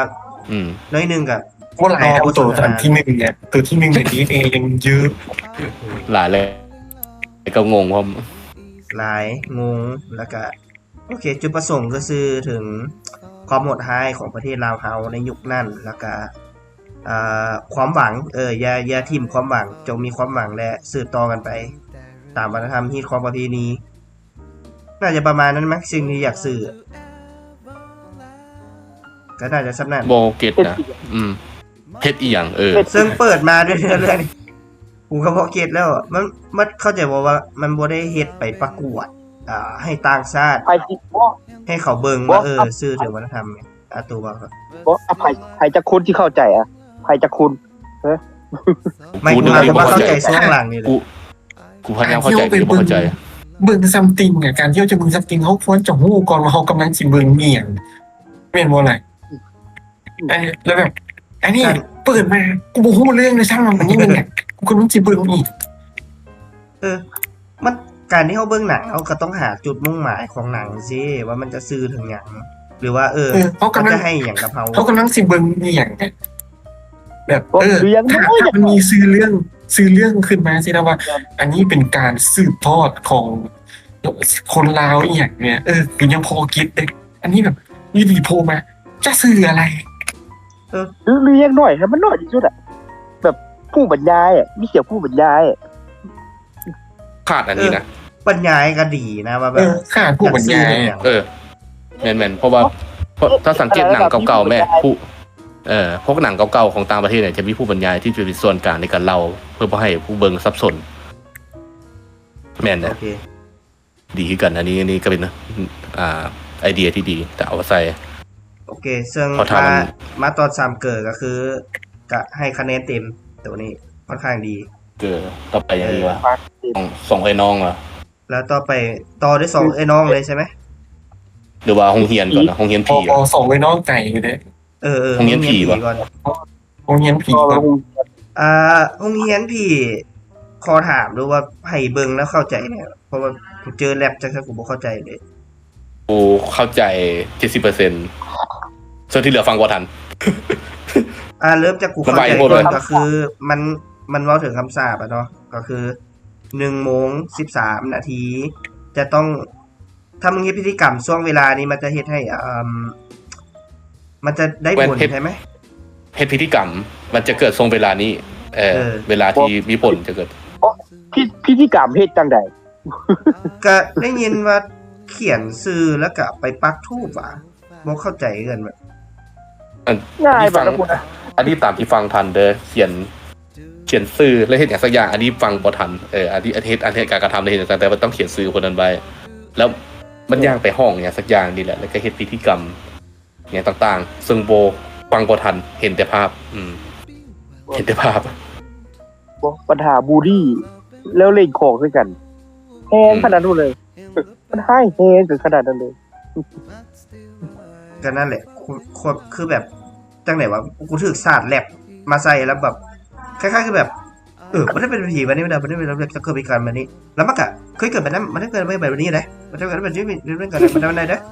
กูแบบอีหยังเพราะเลยอย่างกัน เฮ้ยไปเอากระเจมา ไปเอากระเจมากูโหแต่ไปเอากระเจทางเรื่องก็คืออีนั่นไปเอากระเจ3เทื่อกูอีกละอาจารย์อันนั้นนี่ อาจารย์โบมาขยันโบมาสอนด้วยนะ3 มื้อติดอะ โอ้ กันนั่นแหละ เป็น คือ โบมา คือมันมีผู้หนึ่งถึงเล่นคำสาปแล้วก็เสียชีวิตในห้องนั้นในห้องนั้นแล้วก็มีผู้หนึ่งไปเจอนั่นเลย โบเราเลยนะว่าคนนั้นอะไปบูลลี่อย่าง เออ ประเทศอย่างมา แล้วคำสาปนั่นน่ะ50 ปีก่อนด้วยนะ มีบันทึกในอันปึ้มอ่ะ ไม่บอก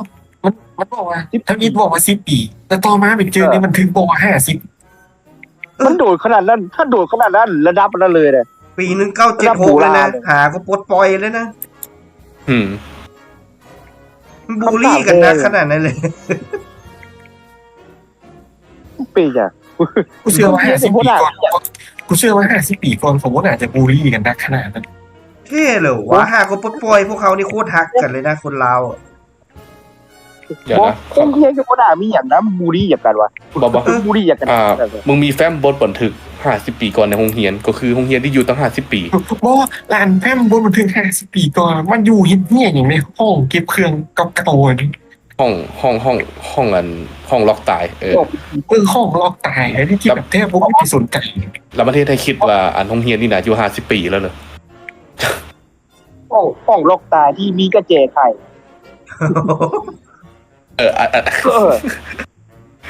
อ้าว แล้วบอก กระเจด้วยนั้นยูมาได้จังไง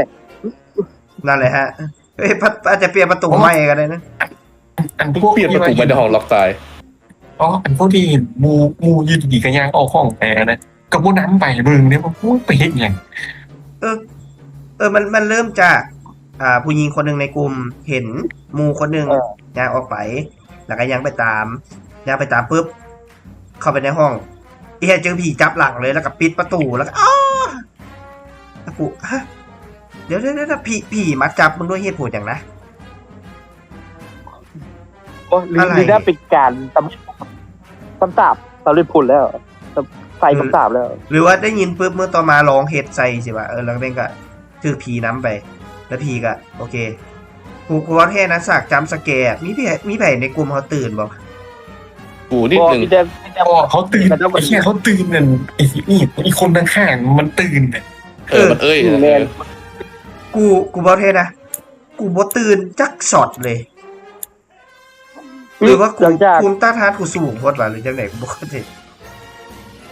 โปรดักชั่นมันไม่ได้มีอย่างมันไม่ได้มีอย่างวิวมาให้ตื่นเลยซ้ำ อันนี้แค่รู้สึกตกใจจากเสียงกับซาวมันนิดนึง จะถามว่ากูสิตื่นอย่างกูตื่นน้ำคนห้องข้างๆกูดิสักตื่นเลยขึ้นมาว่า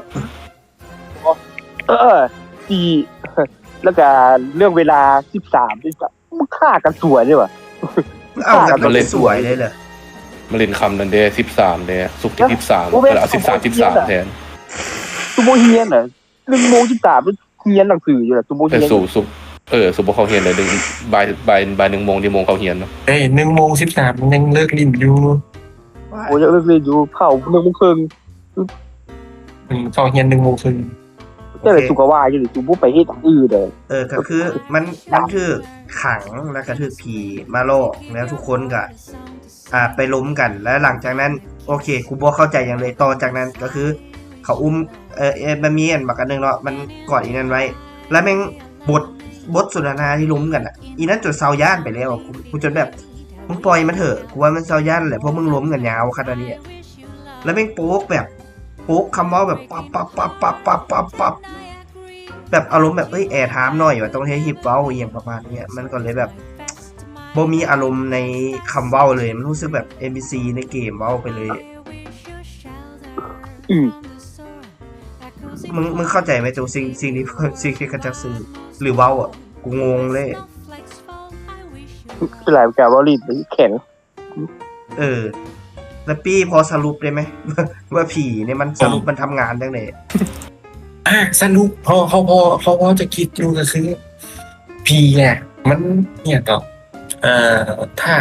ถ้ามีเนี่ยเนาะมีคนไปขออันอย่างเฮ็ดพิธีไปขอเฮ็ดพิธีก็คือต้องไปในที่เกิดเหตุแล้วเฮ็ดให้คนนั้นหายไปแล้วกลายเป็นตัวผีนั่น ก็คืออีที่มันตายไปอีดาต้านะมันตายอยู่นั่นแล้วก็คือมันจะมาหลอกหลอนมันอีสองตัวนั้นที่ถือคิบูรี่มันน่ะ โอ้ มันก็เลยเกิดที่ที่มาเด็กหาย อือฮึ เด็กหายแบบปริศนานะบูมิไปฮู้ก็คืออีดาต้ามันตายอยู่ในห้องน้ำจนถึงบูมิไปฮู้ คือเฮ็ดพิธีกรรมเนี่ยสักอย่างและล่อไปในสถานที่ที่เคยเกิดเหตุมาก่อน อืม ตามที่ เอา เห็ ง่าย นนะ ๆคืออันมันอ้วนกระเทยนั่นก็แบบอีที่มันบูมิเนี่ยนะมันสุ่มหัวกันจากหัวจากหัวมันอันอย่างของมันเป็นเทโบอันคำอย่างของคำสาปนี่นะ แมน มันก็เลยลองไปบูลลี่อีนี่มึงอีดาต้าเนี่ย โอเค ซึ่งอีดาต้าก็หายตัวไปอีหลี โอเคสรุปคือลองเฮ็ดตามเรื่องเราอะเนาะ แมน มันว่าไวนะสับสนบอกร้องแล้ววันนี้มันเกิดขึ้นแท้แล้วสองคนนั้นมันพยายามบิดเบือนไง โอเคพอเข้าใจละจักหน่อยมีคนสรุปให้ไอ้เหี้ยมันงงเลยเกิดอะไรขึ้นมันลึก คือมันซับสนไปพอเรื่องลินกับกฎเกณฑ์แบบพวกอันคำสาปหรือ กูบอกให้นะ มันจะ กูเบิ่งเดทโน้ตกูยังบ่งงซ้ำนี่ อ้าวงงกับพวกพี่ไงเลยมันบุมีซื้อแย่งเลย เบิ่งอีกครอบหนึ่งถ้าใครจับใจความกูต้องได้เบิ่งอีกครอบหนึ่ง ไม่เอาสเดทโน้ตกูแบบกระจอกไปเลยอะเข้าใจง่ายกว่าเยอะเลย เดนนูนมันยังเราละเอียดไงอันนี้มันปูหูไงมันต้องเราเลยมันไม่ได้เราละเอียดได้ซ้ำอ่ะ อะไร มันจับจูดชิบหายเลยพวกละคร โอเคต่อไปหลังจากเรื่องผีมันยังส่งไอ้น้องใช่ไหม บอยังพอ ยังอีก โหยยังกูโหย อ๋อเดี๋ยวขอ ดู โท นอ ษ ตคอมีแดดก่อนดูนอตคอมีแดด โอเค ง่ายๆนะกูบ่เข้าใจ บ่ต้องอย่าว่าบ่เข้าใจเถอะต้องว่าเฮ็ดอย่างเพื่อที่จะมาป่วยคำท้ายว่าเอ้าเว้าเองได้สมซ้ายอย่างประมาณนี้ มึง ไม่ ดึง เว้ามึงเลยใช่ไหม มึงดึงเรื่องทั้งหมดมาเพื่อที่จะลิ้นมุกในสื่อหัวข้อหนังของมึง บอก แมน เล่น นั่นแหละ เล่นกับแมวให้ยังกินที่ด้านขาวดำให้ยังขี่รถไปให้ยัง ภาพเป็นขาวดำที่ดีๆคือเป็นภาพสี คือบ่ขาวดำทั้งเรื่องเลยใครเฮ็ดแล้วก็ได้ ข่าวดำปุ๊บไปได้ทูบแล้วก็ไปขอแม่ให้พ่อโอนเงิน โอเค โอนเงินให้ แล้วก็กินดาดแล้วก็ขับรถ โอ้นั่งเล่นกับแมวก่อน นั่งเล่นกับแมว กินได้ กินดาดแล้วก็กูก็เห็นตากล้องเห็นเงารถตากล้อง ตอนที่มันกำลังขับรถ เห็นเงารถตากล้องแล้วก็ตัดมาปุ๊บแล้วก็เจอพอก็เถียงกับพอกูจะเอื้อนกูพอแล้วก็จบเอา มึงก็บ่เฮ็ดหน้าที่ตัวเองฮะสมซ้ายมานี่สักอย่างเท่าที่จับได้ เอาว่าเองนะสุด แล้วก็ตัดไปเลยโดยที่โอเคก็คือ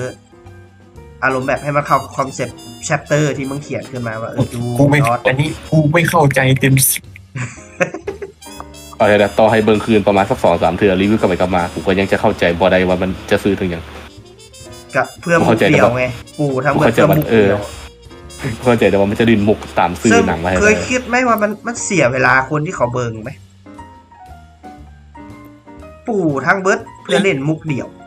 ไอ้แค่ตัดมันตัดแบบคลิปวิดีโอที่เขาเคยเห็นกับโลตอนสมัยตะกี้เลยนี่เฮ็ดลง YouTube เฮ็ดลิ้น เฮ็ดลิ้นเนี่ยใช้คำนี้เลยว่าเฮ็ดลิ้นบ่มีแค่สารแค่จับโทรศัพท์มาถ่ายหูซื่อๆถ่ายวิดีโอแล้วก็อัพลงเลย บอกเดี๋ยวพวกนี้มันกอบเรื่องของโลกเหตุเลยอันนี้โลกเหตุมาก่อนแล้ว หรือว่าโอเคต่อไปจะเป็นเรื่องของอย่างนะ น่าจะสองเลยน้องเลย โอเคในที่สุดก็ฮอด ไปเจอกับต่อดิ ไม่มันจังไหนวะ ซับซ้อนลำเลียงและซับซ้อนเนอะ รู้สึกว่าตอน2เลยน้องมันจะนิ่มกว่ามูนะ มันจะเน้นเป็นพิเศษเตือนไม่ได้ให้กูจือได้คุณโม มันพยายามใส่บรรยากาศให้เฮาแต่มันบ่ได้ผล คือมัน มันจังไหนอ่ะมันบ่มีการปูคือมันก็ต้องวนกลับมาเรื่องปูตัวละคร เปิด เก่า บอกเปิดเรื่องมาเป็นอย่างเปิดเรื่องมาเป็นยูฮูโบแล้วบอกว่าอย่าตาพอดี อ๋อ แล้วก็จากนั้น โอ้ ก็ โหเศร้าเลย ว่า ตัดภาพไปว่าเป็นอย่างกับตัดภาพไปว่าถ้ากูบ่เป็นจริงๆนี่มึงเคยสิบ่มาหาคนนี้เนาะ โอ้ แมน แต่นั้นก็ย้อนอดีตบลาแล้วก็ใช้ชีวิตกันไปเรื่อยๆจนฮอดมื้อนึงที่อยู่ดีๆเรื่อยกันเนี่ยก็เรื่อยกับตาบอดเลย โอเค ว่าคือโบเดฮูว่าสาเหตุมันเป็นย้อนอย่างอันใดฮูแต่ว่านะเฮ็ดเวียกเกี่ยวกับอันสร้างภาพไปคือ อย่างน้อยเอาช่วงเดทเอนั่นน่ะมาให้หมอเว้าสักคำกันได้ปะเจ้านี่มีกรรมพันธุ์คือแม่เด้ออย่างน้อยกับใครขอซ้ำนี้ได้ไหม บอกไปยังคือตาบอด บ่ได้เพราะนี่คือละครนะ ไปยังคือตาบ แล้ อ ว ด ไปยัง คือแบบไวอายุเก เป็นยังเจ้าคือตาบอดกูบ่ฮู้ผู้กำกับจะมีกัน แล้วซีบีสูซีมีแต่โศกเอ้ยดอตลอดไปเลย คนอื่นบูบีเลย แล้วหมู่เอ้ยเด้มึงบ่มีไผจักคนเลยหมู่อ่ะ ก็มีแต่ซ้ำนี่แหละ มีแต่สองไอ้น้องเขานี่แหละหรือว่าสิ่งนี้อย่างจะซื้อก็คือแบบมีแต่สองไอ้น้องเขาแหละคนในครอบครัวเท่านั้นแหละที่ฮักกันแท้ไอ้เหี้ย พ่อสู่ไปแสน หมูแต่แม่หนีไปแล้ว เบิดนี่แหละแม่งบ่ว่าโคตรพอเลยว่าแต่ว่าแม่งยกเว้นถึงโดนคอมีแดด มีแต่เรื่องเดียวเลยที่ว่าถึงพอ กูเห็นพอแล้วก็บ่ให้กูเอิ้นพอพร้อม โอเค เอาอะแล้วหนังเรื่องมีแต่แม่ตายตายมันเป็นคอนเซปต์เก่านะที่ว่าแบบซาบซึ้งเรื่องที่แม่จิ้มอย่างไว้ให้มันเป็นคอนเซปต์ของหนังเรา ลิ่นประเด็นพ่อแม่ลิ่นประเด็นพ่อแม่เนี่ยมันเซนซิทีฟมันควรจะให้แนวซึ้งไงอันนี้กูบ่ซึ้งเลย ไม่มันเพียงอีหยังอ่ะขึ้นภาพคนเสียซื่อๆแล้วเรื่องสองน้องอาจจะใครขึ้นมาหน่อยนึงก็คือให้เห็นแม่บอกว่าอย่าเลนหลายเดี๋ยวล้มโอเคเป็นประโยคคลาสสิกที่เขาได้ยินอยู่แล้วก็ถือว่าโอเค แค่ไหวลูกมาตาม เรื่อง ลงมาตาบอด ไปเคลียร์อะไรสัตว์ เจ้าจืนตัวนั้นเอาไอ้ตัวซัปเปอร์เลอร์2เลย อันชาที่ยันไอ้ยายจอยอ่ะ นั่นแหละ ชายายจอยที่ว่าตายไปแล้วอ่ะตอนสุดท้ายเนี่ยตายไปแล้วหรือมากล้วยปีลานะตาชาแล้วน้ำตาไหลเลย โอเค อันนี้ตาบอดแล้วก็อยู่ร่วมกัน2 คน บัดถ้าจะให้ว่าตัวสองไอ้น้องนี่เด้อคือ มันบ่ปู่เหตุการณ์ที่ละเอียดคือฮู้แต่ว่านะน่าจะเป็นเหตุน่าจะเรียกส่งต่อจากแม่ที่เป็นสร้างภาพเป็นสื่อแล้ว กูได้ทราบว่าน้องมันซื้ออย่างกัน บ่ฮู้สื่อ โมฮูซื้อด้วยซ้ำ เขาบอกว่าเรื่องสื่อซะเพราะกูกับมีแค่2 ตอนที่ นี่ตัวละครแปลกอันกับโบเน่ กูได้ยินสื่อตัวละครก็คือแบบที่อันนะครับส่งต่อส่วนผู้น้องนะแบบฮู้แต่ว่าแม่เสียแม่เสียก็หนีออกจากบ้านแล้วหากลับมาส่วนตาบอดจังได๋อันนี้บ่ฮู้เฮ็ดเวียกหนักกว่ากูมันตามหลักการมันบ่เป็นจังซั่นกินมีเรื่องหลายเบิ่งอนิเมะสินะบ่ฮู้คือกัน ยังสด มึงที่บอกว่าเฮ็ดอาชีพถ่ายภาพตาบอดทุกคนเลย บอตูเป็นย้อนกินมีบ่เห็นช็อตที่กินมีเกี่ยวกับดี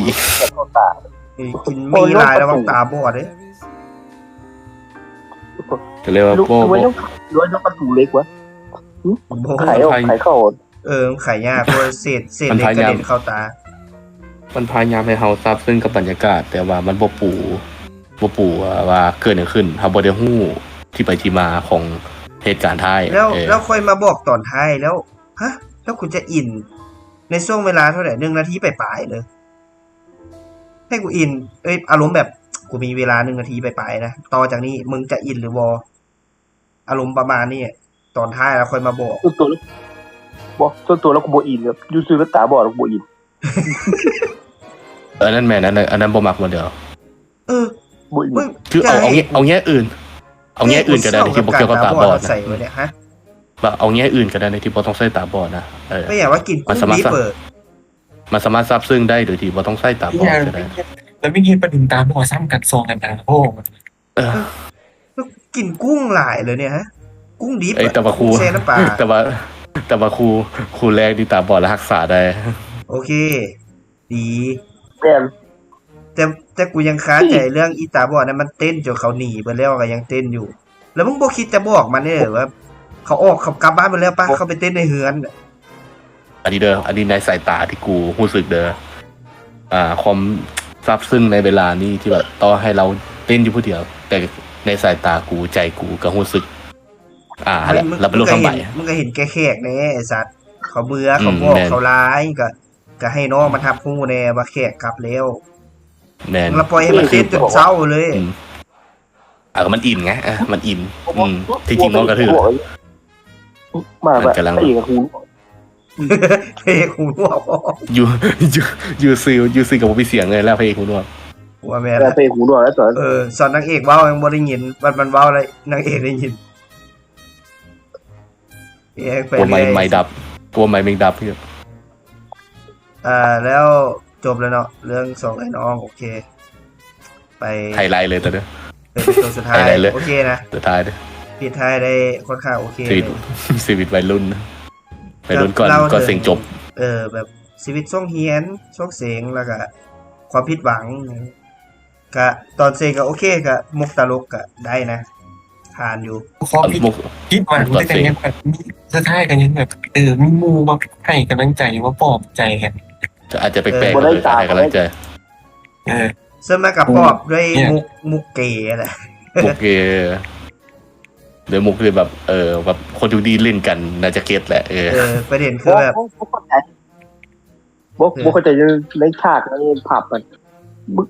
มึงจะซูมได้ด่านักข้อผู้ชายให้กันหรือว่าไอ้อันนั้นเราเป็นสปอนเซอร์เน็ตซูมหน้าเราเป็นจริงเป็นจังก็เป็นสปอนเซอร์เขาพระเอกกี่วะคือกูงงการโฟกัสช็อตนั้นมากคือแบบโอเคธรรมดาเนาะกูทำบิดกูบอกเข้าใจจุดมุ่งหมายเขาบอกพระเอกเลยนะก็คือบอกพระเอกมันยางเข้ามาในป่าแล้วทุกคนก็ลุ้มกับเต้นลุ้มนั่งแล้วทันทีสายตาของพระเอกอ่ะมันก็ต้องแนมอีงามๆนะอยู่แล้วเนาะซึ่งมันเป็นคนดีมันบอกอยู่แล้วว่ามันจะมาสารภาพฮักซึ่งกล้องอ่ะควรแพลนหรือว่าซูมไปอีนั่นอ่ะหลายๆแล้วกูบอกเข้าใจว่ากล้องอ่ะมึงซูมไปหาบอกอะไรอย่างว่าคาที่เป็นนักร้องอ่ะโอ้คือปู่มาแล้วว่าปีก่อนเป็นสารภาพฮักเขาบ่ฮักเลยปีนี้สิร้องอีกเลยก็เปลี่ยนคนใหม่คนละคนกันไม่หรอปีก่อนบ่สำเร็จเมื่อนี้กูจะไปสัมภาษณ์กับคนใหม่อันมุกที่มูมาเล่นว่าฮอบก่อนก็ถือปฏิเสธนะความหมายมันอันนี้คนใหม่ใช่ไปรุ่นมักเล่นมุกประมาณนี้กันสิลองกับคนใหม่เป็นทุกอย่างนะครตะโหสนุกแล้วคือแบบโอเคกล้องอ่ะควรแพนไปหาผู้หญิงคนที่มันจะไปสารภาพเว้ยอันนี้มึงเฮ็ดให้ผู้หญิงคนนั้นน่ะเป็นภาพเบลอแล้วภาพของคนที่ขึ้นจอแบบชัดเจนก็คือนักร้องกับมึงแล้วตอนนั้นมันเฮ็ดให้กูงงว่าสรุปมึงจะไปสารภาพกับผู้หญิงคนใดในหั่นหรือผู้ชายหรือจะฮักมุมว่าไปสารภาพกับลุงห้องเพลงนั่นเหรอลุงห้องเพลงกูก็เลยงงว่าไปซุ่มหน้าเราอีกอย่างขนาดนั้นวะคิดเสียงไงวะล่มถูกมันคิดเสียงอ่ะล่มถูกกูโมโหแล้วหลังจากโอเคโบซูมหน้าผู้หญิงคนนั้นจนไปสารภาพแล้วก็มักเพื่อเดินแล้วก็เนี่ยก็สุขสันต์ปีใหม่ถึกจังหวะช่วงเวลาที่ควรจะมีความสุขที่สุดมึงไปตัดบทเขาอ่ะไปตัดบทอารมณ์เขาเลยโดยที่มึงจะลุ้นหรือบ่ได้ลุ้นว่าเขาสิตอบปฏิเสธหรือบ่ตัดอารมณ์ผู้หญิงไปเลยถ้าเบิ่งในมุมผู้หญิงนะคือแบบกูกำลังปีใหม่มีคนมาบอกฮะคนที่กูบ่ได้มักนำกูว่าเบิดจอยเลยแหละเรื่องว่าที่ผัวถ้าสุดท้ายบอดี้ต้องได้กับผู้ชายบ่ได้ผู้หญิง โอเค มึงบ่เล่นลึกขนาดนั้นที่บ่ แต่ว่าโดยรวมของเนื้อเรื่องตัวเนี้ยมันกระหานะมัน นั่นแหละหมอที่แบบซุกวิวแชร์ยังหา โอ้ซูมยูเซนฮะอยู่ ดีเซอร์ดีได้เลยมุก แบบอย่างเช่นแบบอย่างก็เปิดมาปุ๊บกินแบบห้องเพลงกินเหล้าโอเคย้ายกันกลับแต่ว่าขี่รถจักรกลับเบิดเฮ้ยมึงไปใส่มึงสิกลับจังไหนเอาก็กลับจากสิแล้ว ถามว่ามึงมาจังไหน อ่ะเพื่อน กลับมาจากสิแล้วแล้วมึงสิสุกกลับเลยที่มึงฮู้บอลนี่อยู่ใส่มึงฮู้บอลอยู่นี่อยู่ใส่ฝนต้องบ้านอยู่หนองแต้อย่างก็บ้านอยู่ไอ้นี่ก็สีไข่ สีใคร ไอ้เหี้ย แล้วโผลต้องจากไปสีไข่อ่ะมึงยังไก่เลยไอ้เหี้ยโอ้โหถือว่าฮานะโอเคมุก นี่ นี่ มุกในเรื่องดีตัวเนี้ยมีความแบบย้อนวัยไปตอนสมัยเฮียนทีนะมีความแบบเป็นเพื่อนมิตรสหาย ฟ้าห้องเรียน มีความแบบ เรียนว่า แล้วสู่บคิดจะซอยมันเลยเลย มวนคักเป็นตอนที่ว่าซ่วงสิงนะภาพย้อนเลยนะซ่วงสิงแล้วก็มีเกปิดท้ายให้มึงมีมุกเกปิดท้ายให้ อันนี้ขอละไปในที่ความเข้าใจแล้วกันไว้ถือ แล้วกลับไปเป็นเด็ก จริงๆถือแหละแต่ช่างแมง นั่นแหละฮะ แต่เรียกว่าเป็นซีซันไปมุกอันสุดท้ายมุกเกก็จนตกใจว่ามันนึกว่าจะเล่นมันนึกว่าจะเล่นอันนี้อึ้งเลย แล้วประเด็นคือมันมีช็อตหนึ่งที่เป็นก็มันเห็นอย่างนั้นที่มันขี่รถจักรออกมานอกอะแล้วแบบว่าแม่ง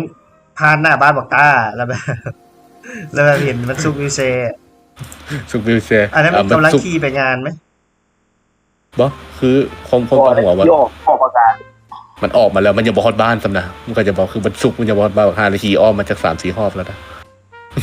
มันมาเป็นหนองเต็ง มันมาที่น้อง แล้วมาเจอกันจะบรรดาประตูใส่บอกเอามาที่ไหนมาที่หนองแตงครับโอ้โหใจมึงได้ เพ เล ราะ ย สภาพจะหันไปประตูไซมึงสุกมาแต่หันเพราะว่าประตูไซ โอ้โห ตั้งแต่โดดโบโท เนี่ยตั้งแต่หนองบัวทองมาเลย ไม่จะไม่บอกว่ามาจากหนองแตงนะตูแสดงว่าสอดนั้นน่ะมันฮอดบ้านแล้ว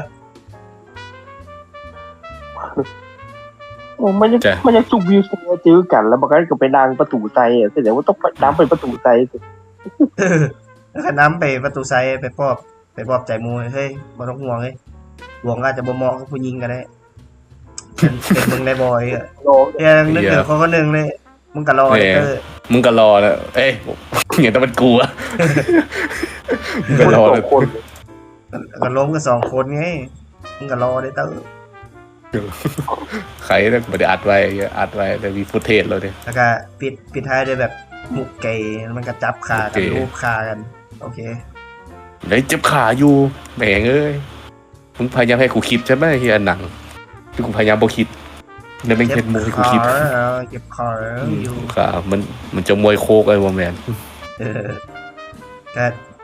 ก็โอเคโยปิดท้ายด้วยเรื่องนี้ถ้าปิดท้ายด้วยการล้ำแบบนั้นกูน่าจะงง กูน่าจะหลอนแทน บอกว่าถ้าตัวฮงเย็นผีอ่ะมีป้าจากตัวที่หนึ่งมาล้ำให้ได้ละเป็นระยะ องค์ประกอบครบเลย น่าจะคอนเน็กกันได้นะ2 เรื่องนี้ป้านั่นล้ำแล้วก็มาเกี่ยวกับผีพงเฮียน บอกว่าสถานที่นี้จริงๆแล้วป้าเขียดแค้นเนี่ยมีนักเรียนต่างชาติป้าสั่งฝรั่ง เป็นกระบุยฝรั่งตะโกนเลยนะ เอากับเอาฝรั่งมาเฮียนไงแบบนักเรียนแลกเปลี่ยนมาพอดีแล้วถึกเรื่องหลอนไงน่าสนใจ ยาว นะ คนเลยบุคือ ป้าสั่งฝรั่งบุกเข้ามายิงเลยนะเฮ้ย แต่จริงมันเล่นเลข13มันก็เลยจะเกี่ยวนะ เลข13มันก็ถึงกับนานมันก็เป็นเลขของ13 คนมีพระเยซูกับเป็นสาวกไง มัน แต่ ที่ แต่ 13 เจนบอกว่า13 คนนะ ได้เขามักจะเจือสุกที่13 สาวก12 คนพระเยซูคนหนึงกับ13 โว้แต่นักเรียนในเรื่องนะ บ่ฮอด นักแสดงมีซัมนี่เลยอ่ะ โอ้พวกข้างหลังเราบอกหลายคน มีให้แค่เท่านี้ แต่ตามเดียวให้ไปส่งต้นแล้วแหละโอเค กูแต่ว่าบ่เกิน50แน่นอน กูให้50แล้วกันนะถือว่า กู เป็นกำลังใจให้ กูให้ แล้วกันนะแต่ทางนี้ก็ประทับใจกับความกล้าในการเฮ็ดผลงานดีขึ้นกัน แต่ก็จะวิจารณ์ไปตามที่เห็นไป ก็ดี เขาบ่ได้ว่าแต่ว่า สนับสนุน กล้าที่จะเฮ็ดนั่นคือจุดเริ่มต้นที่ดี แต่ถ้ากล้าเห็นแล้วเห็นได้ดีกว่านี้ก็ดี บ่กูเอาได้กูเสียก็ไปเบิ่งเอง แล้วอย่ามาหาว่าแบบเอ้ยสูงไปวิจารณ์ทางเขามึงเฮ็ดเอาเองเลย ถ้ามีเงินก็สิเฮ็ดก็ได้นะ กูเสียเงินก็5,000ไปเบิ่งกูวิสิตว่า แต่เขาก็ สูงด้วยเชื้อ เขาก็บ่ได้ว่าแบบเป็นมัวซัวขนาดนั้น ไม่เขาก็ไม่ เห ได้ ตุ ล ผ ง ล ไรในแบบการสร้างหนังขนาดนั้นไง แต่เขาก็อยากให้หนังวงการเขามันไป ผลงานคนลาว ดีกว่า เขา นี้ ก็ดีๆอยากเห็นมีผลงานคนลาวหลายๆขึ้นนะจ๊ะ แอน ยินดีที่จะสนับสนุนแหละแต่ก็อยากให้ดีขึ้นมาเรื่อยๆเขาก็เห็นมาที่เขาดอก เราก็ต้องเป็นหนึ่งในผู้ชมที่คอยให้ครับวิจารณ์ ก็นั่นแหละหวังว่าสิฮับได้นะบ่แม่นคือซ่วงไปเบิ่งได้มาขึงตาบอกแท้จังซี่นี่บ่ได้แต่บ่ดี ไป หลายไปเฮ็ดเองอย่าท่ากูเด้อ ยืดเองได้เป็นคำแก้ที่บ่ค่อยเป็นตาฟังปานใดที่บอกว่าอันเฮ็ดได้ไปเอง อย่าท่า จะไม่คือทานเป็นผู้ถ่ายทอดคนวิจารณ์กันมีอยู่แล้ว มันก็คือกับเขาเปิดปลากระป๋องมาแล้วก็กินแล้วก็บอกว่ามันแซ่บหรือบ่แซ่บได้ไงเพราะว่าเขาก็ซื้อมา บอกเปิดมาเพราะจริงเพราะมันเป็นปลาหมอคันดับ ไอ้เหี้ยนี่เล่นมุกมันเป็นปลานินตัวเป็นปลานิน กูซื้อไอ้เหี้ยปลานี้มันแพงบ่อยากใส่หรอก เลอ แพงเลยตัวนึงอ่ะเคยกินพันปลาบ่ แพงปลานิน แพงอะไรไอ้เหี้ย บ่ทอปลาเดียว ปลานี้มันตัวใหญ่เว้ยใครจะเอาตัวน้อยมีไปกิน บ่มีทาง นั่นแห น้ ละ อยบ่ให้มา ถ้าเป็นตามเลย โอเค ใส่พอ โดย ดี รวมของหนังก็ประมาณนี้แหละ แต่ว่าก็วิจารณ์อย่างสร้างสรรค์อันนี้ก็ว่าความรู้สึกของแต่ละคนที่เบิ่งมาโดยตรง แล้วก็เสียเงินเข้าไปเบิ่งมันบ่แม่นว่าอย่าไปเบิ่งคนรักทายมาแล้วมาวิจารณ์บ่แม่นหรอกมีการเสียเงินเสียหยังเข้าไปเบิ่งโดยตรงแหละ แล้วก็ได้เจอทีมงาน แต่จังได๋ก็บ่ฮู้ด้วยสาเหตุใดบ่ฮู้แต่เจอทีมงาน รู้สึกว่าทีมงานฮู้ได้เลยแหละบ่ได้แบบว่าคิดไปเองนะเพราะว่าเขาเจ้าก็มีการโฮตบมือให้กับทีมงานของตัวเองจนเขาก็จับได้ว่าโอเคกูอยู่ท่ามกลางทีมงาน มันบ่เนียน แล้วบ่มั่นใจว่าคนที่บอกไว้ก็รีบดูอันนั้นเป็นทีมงานบ่หรือว่าคนที่มาเบิ่งเสียเงินเข้ามาเบิ่งโดยตรงอย่างนั้นบ่ฮู้เนาะแต่ก็เป็นแบบว่าคนที่มาเบิ่งทั่วไปก็อันนี้ก็กราบขอโทษที่แบบว่าเป็นรบกวนการเบิ่งหนังแล้วกันนะที่แบบว่าเว้าไป แต่ว่าเขาก็ ประกาศ เว้าด้วยอารมณ์ในเฮาเบิ่งจริงๆไงแต่ถ้าเป็นเจ้าของหนังก็บ่ควรที่จะมาเฮ็ดแบบนี้นะน่าจะฟังแน่คนอื่นเขาวิจารณ์เนี่ยถ้าเป็นเจ้าของหนังนะถ้าเป็นคนอื่นก็ขอโทษแต่ถ้าเป็นเจ้าของหนังฟังแน่ เพราะว่าเหตุผลใดคือเป็นเจ้าของหนังมึงเบิ่งของมึงคืนจะครอบแล้วมึงก็บ่ต้องสนใจว่าคนจะรบกวนอารมณ์มึงรีเทคเบิ่งได้ตลอดก็คือแบบว่ะ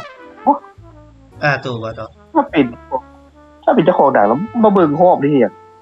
นั่นแหละคำถามถ้าเป็นคนอื่นที่แบบว่าเสียเงินก็15,000มาเบิ่งอันนี้ขอโทษเลยขอโทษโดยตรงเลยว่าอาจจะไปเฮ็ดถ้ารถเขาเสียแท้แต่ว่าครับเป็นเจ้าของแบบหรือว่าเป็นทีมงานน่ะที่เบิ่งมาแล้วก็บ่ควรที่จะมาคัดอารมณ์การเบิ่งหนังของคนอื่นที่เขาเสียเงินมาอีหลีนะอันนี้พอแบบยูราแบบมาบอกว่าบอกแล้วมิดดูอันนี้มิดแล้วมันนั่งแถวนี้แห่งแบบบอนอื่นโคตรโล่งเลยนะว่าตามตรงซึ่งเป็นไปบ่ได้ที่เจ้าจะบ่ฮู้ว่าบอนอื่นโล่งเพราะว่าระบบการจองมันจะบอกอยู่แล้วว่าบอนไหนว่างบ่ว่างแม่นบ่ล่ะตู่ซึ่งเป็นไปบ่ได้ที่ถ้าเจ้าบ่อยากให้ไผรบกวนในการเบิ่งหนังขนาดนั้นน่ะแนะนำนะไปจองบอนอื่นไหมที่แบบมันโคตรโล่งเลยบอนอื่นเจ้าจะได้อรรถรสหนังเต็มแม็กเลยดีกว่าเจ้าจะมามันจุ่มกับข่อยเพราะอันนี้เขาบอกในฐานะ เขาเว้าในฐานะที่ว่าถ้าคนที่มาติเฮาอ่ะเขาจะเป็นคนเบิ่งคือกันกับเฮาอะนะเป็นหยังเขาคือบ่จองบ่อื่น แมน คือตั้งใจมาดังอ้อมคือ แต่ว่าตอนท้ายเฮาบ่ฮู้อยู่แล้วว่าเขาลุกตบมือกับเป็นทีมงานนั่นแหละสรุปก็คือทีมงานมาติเฮาว่าเจ้าอัน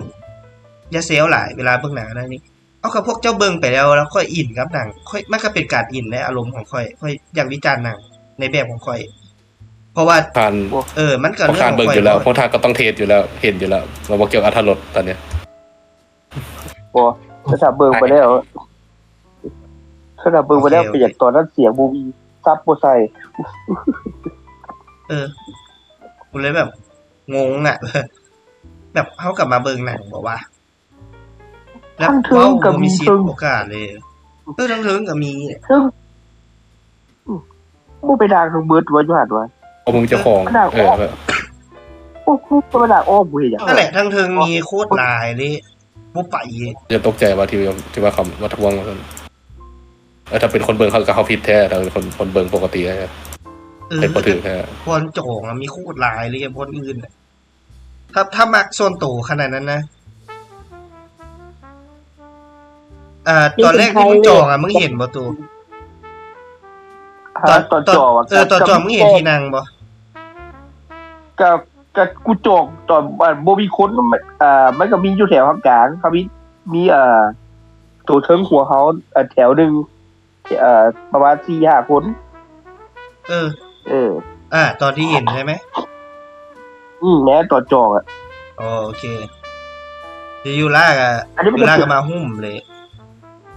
มันจะเป็นการแบบค่อยๆทยอยกันมา แล้วแบบกูเบิ้งแล้วกูกับวิจารณ์มันกันเรื่องของกูบอกว่า กูกับแบบ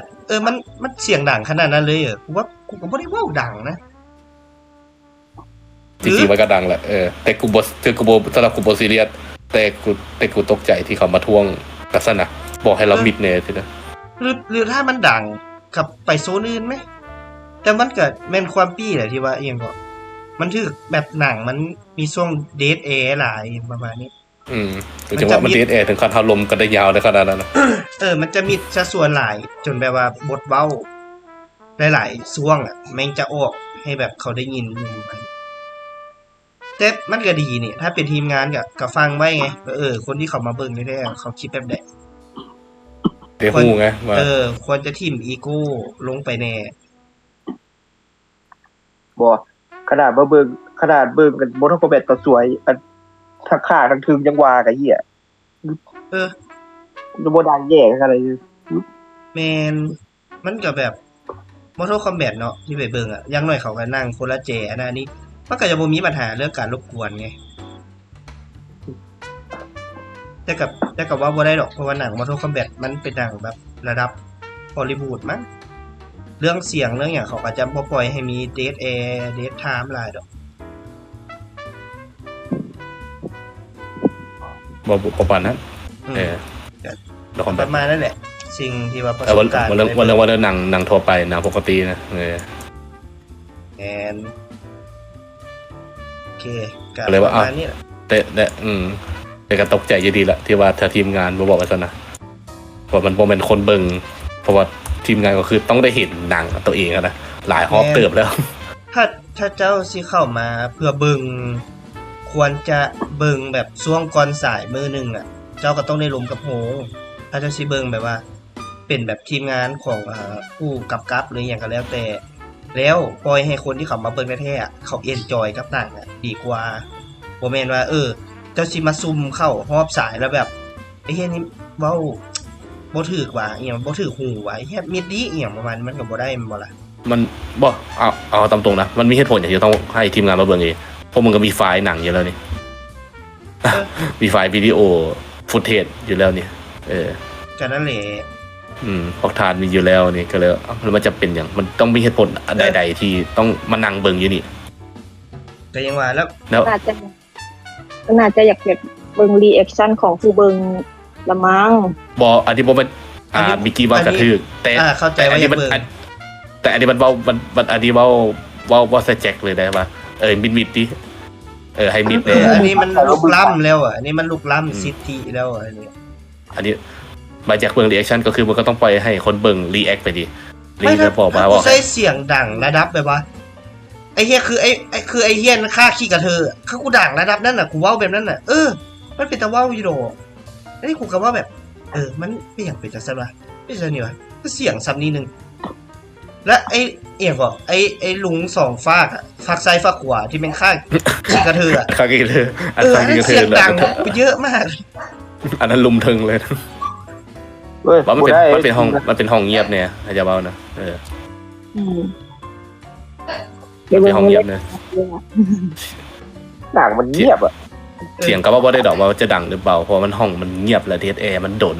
เลยว่าบ่ถือดอกว่าเซลหรือบ่เซลมันบ่เกี่ยวที่ประเด็นก็คือมึงมาบอกผู้เบิ่งมึงเองให้เงียบ แล้วมึงมาเบิ่งเฮ็ดเหี้ยหยัง คือ ขนาดว่าเด็ก บ่ต้องห่วง น้อยอ่ะ คืออินน่ะกูอินกับหนังอยู่แล้วบ่ต้องห่วงแต่ อืม แต่มันจะว่าจังไหนอ่ะกูอินกับหนังอยู่นะแต่กูบ่ฮู้ว่าบางช็อตอะมันสร้างมาเฮ็ดหยังกูก็เพียงเว้าออกไป อืม ก็เท่านั้น เพราะว่า ละอันมึงเอาไว้หัวคำนี้นะพวกคนไปเบิ่งค่ะนั่นมีจะคนเต็มบนโฮงเลยว่ะรวมมีแต่ทีมงานแล้วเบิ่ง มันเป็นจะโซลังกา เอาตรง คือ ๆนะ บอล เอาสิบนที่มีคนน่ะ3แถวเลี้ยงกันเลย เออบ นที่มีคนนะแล้วบ่มีกระแจกกระจายเลยบ่มีลุมเทิงอย่างเลยก็คือ3แถวนั้นมีแต่คนอย่างเดียวเลย แบบเต็มภายในบริเวณ3แถวเลย อ๋อ 3แถว ทีมงาน ทั้งเทิงอ่ะ แล้วที่ชัวร์ๆก็คือว่าต้องมีทีมงานประมาณ 60-70% มีแต่พวกเพิ่น ว้าวยศคนที่ไปเบิ่งมีแต่พวกเขา4คนแล้วกลายนั้นทีมงานเบิดเลย จะมีอยู่เห็น2คู่ฮักซื่อๆที่เห็นว่าเป็นผู้อื่นนะกับไอ้หมอนึงที่ออกจากห้องไปแล้ว มีบอก เดี๋ ห ยว นึ่ง เดี๋ยวจะเอาตัวได้เบิ่งเนี่ยตัวกูจองไว้ขีดเส้นเลย ตัวแผนผังตัวตูมานะ ตอนทำอีสันที่บ่ายบอกอะแต่อย่างนี้เลยเนี่ยคนประมาณนี่แหละเนี่ยคนดูประมาณเนี่ย คือแบบตอนแรกอ่ะ มันแบบ มันจะว่าจังไหนอ่ะก็แปลกใจว่าเอ้ยเป็นอย่างคนมาหุ่มแถวกุลาใช่ปะ อืม แบบ4 ตอนนั้น คน น่ะ น่ะ ตอนนั้นน่ะนึกว่าเต็มโฮงสุดอกแต่ว่านึกว่าเต็มโฮงแล้วแปลกใจมีคนเบิ่งหลายใช่ปะแล้วจนสะเงือบแม่นแล้วจนสะเงือบแปลงตังจนแปลงตังไปบัดนึงแล้วลุกขึ้นนิดนึงนะแล้วเห็นเป็นอย่างมันคือเป็นอย่างเทิงกับลุ่มมันคือโล่งเลยปะแบบทั้งลุ่มที่หายไปเลยบ่มีคนเลยนะแล้วมีแต่คอนเฮาที่มีคนนะก็เลยตกใจว่าแล้วมันต้องลงมันคนมันนั่งกันสิเหรอก็วายขึ้นเหนียวแน่นใช่ปะมาแบบมัดพร้อมใจกันนั่งอยู่โซนเดียวกันแบบ แล้วนั่งแบบ 3 บ่ห่างเลยนะนั่งแบบติดกันทุกคนเลย นั่งติดกันเลย บ่มีบอลนั่งบอลนั่งบ่ได้มีเปไปแบบนึงเด้อมีแต่ข้างหลังเฮาหันที่ แล้ว จะ ไอ้ มีส เฮา เปค ก็เข้าใจว่าก็อาจจะบังเอิญมั้งคนแบบ อาจจะแบบขี้เหงาแหละมันนั่งโซนเดียวกันผมครับวิจารณ์ไปเต็มแม็กแล้วแม่งก็เว้าขึ้นมาเลยบอกแล้วมีจุ๊บ อันนั้นกูบ่ได้ยินจนยินปีทวงไปแล้ว กูได้ยินจากปีเว้าว่า เนี่ ไผ ย กูจะถามว่าไผเว้าเขามาเบิ่งหนังเว้ยน่ะ ไผเว้านั่นแหละ ไผเว้าจะเลย ข ว่า นาดว่านี่ก็เลยน้อยแทนอ่ะเรียกเบิ่ง ยังว่านะเขาเฮ็ดจังซี่เขาเป็นทีมงานเว้าอ่ะบ่ไหวนะ บ่ เจ้าควรจะปรับ ตอน mindset อ่ะ ตอนย่างเข้ามาโฮงก็จะต้องใจคนบ่หลายกับบ่เรียกว่าแต่ว่าคนบ่มักเบิ่งแต่มันน้อยอีหลี แล้วพอเขาวิจารณ์แล้วทำบ่ได้เปียกกับตัว บอกมันตอนหนังเริ่มฉายเริ่มทยอยเข้ามา ฮะ ฮัลโหล ได้ยิน หนังมันเริ่มสารจะมีคน หนัง เริ่ เริ่ ม มฉายค่อยๆทยอยเข้ามาเล็กๆหน่อยจุด ช่วงที่ว่าอีหยังก่อนมันโฆษณาบ่มีเลย แล้วพอแบบหนังมาน่าจะแถวกลางๆเรื่องแรกมั้ยแม่งเริ่มแบบถลายเข้ามาแบบเบื่อเลยยังแบบ เนี่ย โอ้โห สู่ที่กูช่วยแผนมันอยู่แต่อ้อมๆกลางๆคือระหว่างสีม่วงแถวกับสีแดงกลางเบิดเลยเนี่ยเต็มไปหมด แม่งอยู่กลางวงเลยแล้วพอเฮาอยู่กลางวงแล้วเฮากับตาพี่เฮาก็บ่ฮู้เนาะว่าแม่นทีมงานเนาะเฮาเรียกว่าคนเบิ่งธรรมดา ก็ฮาร์รี่ก็แปลกใจอยู่คนลาวมาเบิ่งหลายเว้ยอาจจะสายสนับสนุนคือเขามั้งก็เลยโอ แบบ เค สายเปิดใจเบิ่งอะนะ แมนกับพี่จานไปเลยพี่จานไปได้หนึ่งปีไปโอ้ยไอ้แจ็คก็เจ้าว่ามิดแน่ฮาร์รี่กูก็บ่เชื่อนะกูก็ว่าไผ่ บ่ วะ คือกูฮอบก่อนหน้านั้นเนาะคือตอนเฮานั่งเบิ่งน้ำกันว่าจะนั่งเนี่ยก็แล้วแต่นะเฮาบ่ได้ถึกทวงจากบ้านเลยดีๆก็มีคนมักดีๆก็มีคนแบบอันเมาส์มอยคือเฮาคือกัน ก็เจ้าเมามอยซ้ำอ่ะบางคนอ่ะที่แบบอย่างเช่นคิมิสโนะยายบะเนาะที่แบบว่า โอ้แต่คนว่าเต็ม ห โล รื ก อว่านาจา เต็ม หรือ เล อย ย่างเขาเว้ากันเต็มปกติบ่มีไผไปท่วงไผเลยอะ อืม ก็เจ้าก็เว้าเซลกูก็บ่ไปท่วงเขานะกูก็อินกับหนังเพราะกู บ่คือแท้แต่ว่าตามมารยาทของหนังเฮาบ่คนเว้าดอกแต่ว่าหลังๆที่คนแบบเริ่มแบบมักจะแบบเว้าไปพร้อมเบิ่งกันไปพร้อมนะมันได้อรรถรสนะ ไม่ โอ้กูบ่ซีเรียสอืม ถ้าเป็น กู ค บ่ น ซีเรี เฮ็ ย ด สแล้วเลย เอาถ้าเป็นคนเฮ็ดหนังอะในความรู้สึกของเจ้าดีใจบ่ที่คนเบิ่งหนังเจ้าเนี่ยมิดๆโดยที่บ่เว้าหยังเลยอ่ะหมายความว่าเขาเจ้าบ่ได้อินกับหนังเจ้านะ เขาบ่รีแอคเจ้าโอเค บ่เห็นหน้าซิเด้อ แบบเบิ่งซื่อๆอะแบบเบิ่งซื่อๆแล้วแบบบ่สนบ่แคร์บ่วิจารณ์บ่เว้าหยังเลยแล้วออกโค้งไปแบบนิดๆอ่ะแล้วกับบ่มีการมาเว้าหยังให้เจ้าฟังคือดีว่ามันดีหรือบ่ดีแบบใดมันดีเลย โอ้ไปโอ้ได้เลยนะ บ่แล้วก็ตะหัวที่ว่าเขาฮู้ว่าอันเนี้ยว่าได้มีคนมาเบิ่งแล้วโตไปทีมงานก็บ่มีการแบบว่าก็บ่มีการแนะนำอย่างอีกนะแนะนำโตเลยจังซี่ตัวเพิ่นเขาแนะนำโตดนี่ทีมงานลีเดอร์สินะแบบล้มหัวกันอย่างเดียวนะล้มหัวกันอย่างเดียวแล้วก็นั่นต่อ แล้วบางฮู้ต่อท้ายทีมงานสายฟันแลบนั่นแหละก็ตบมือทีมงานอันนั้นอันนี้ do not call me dad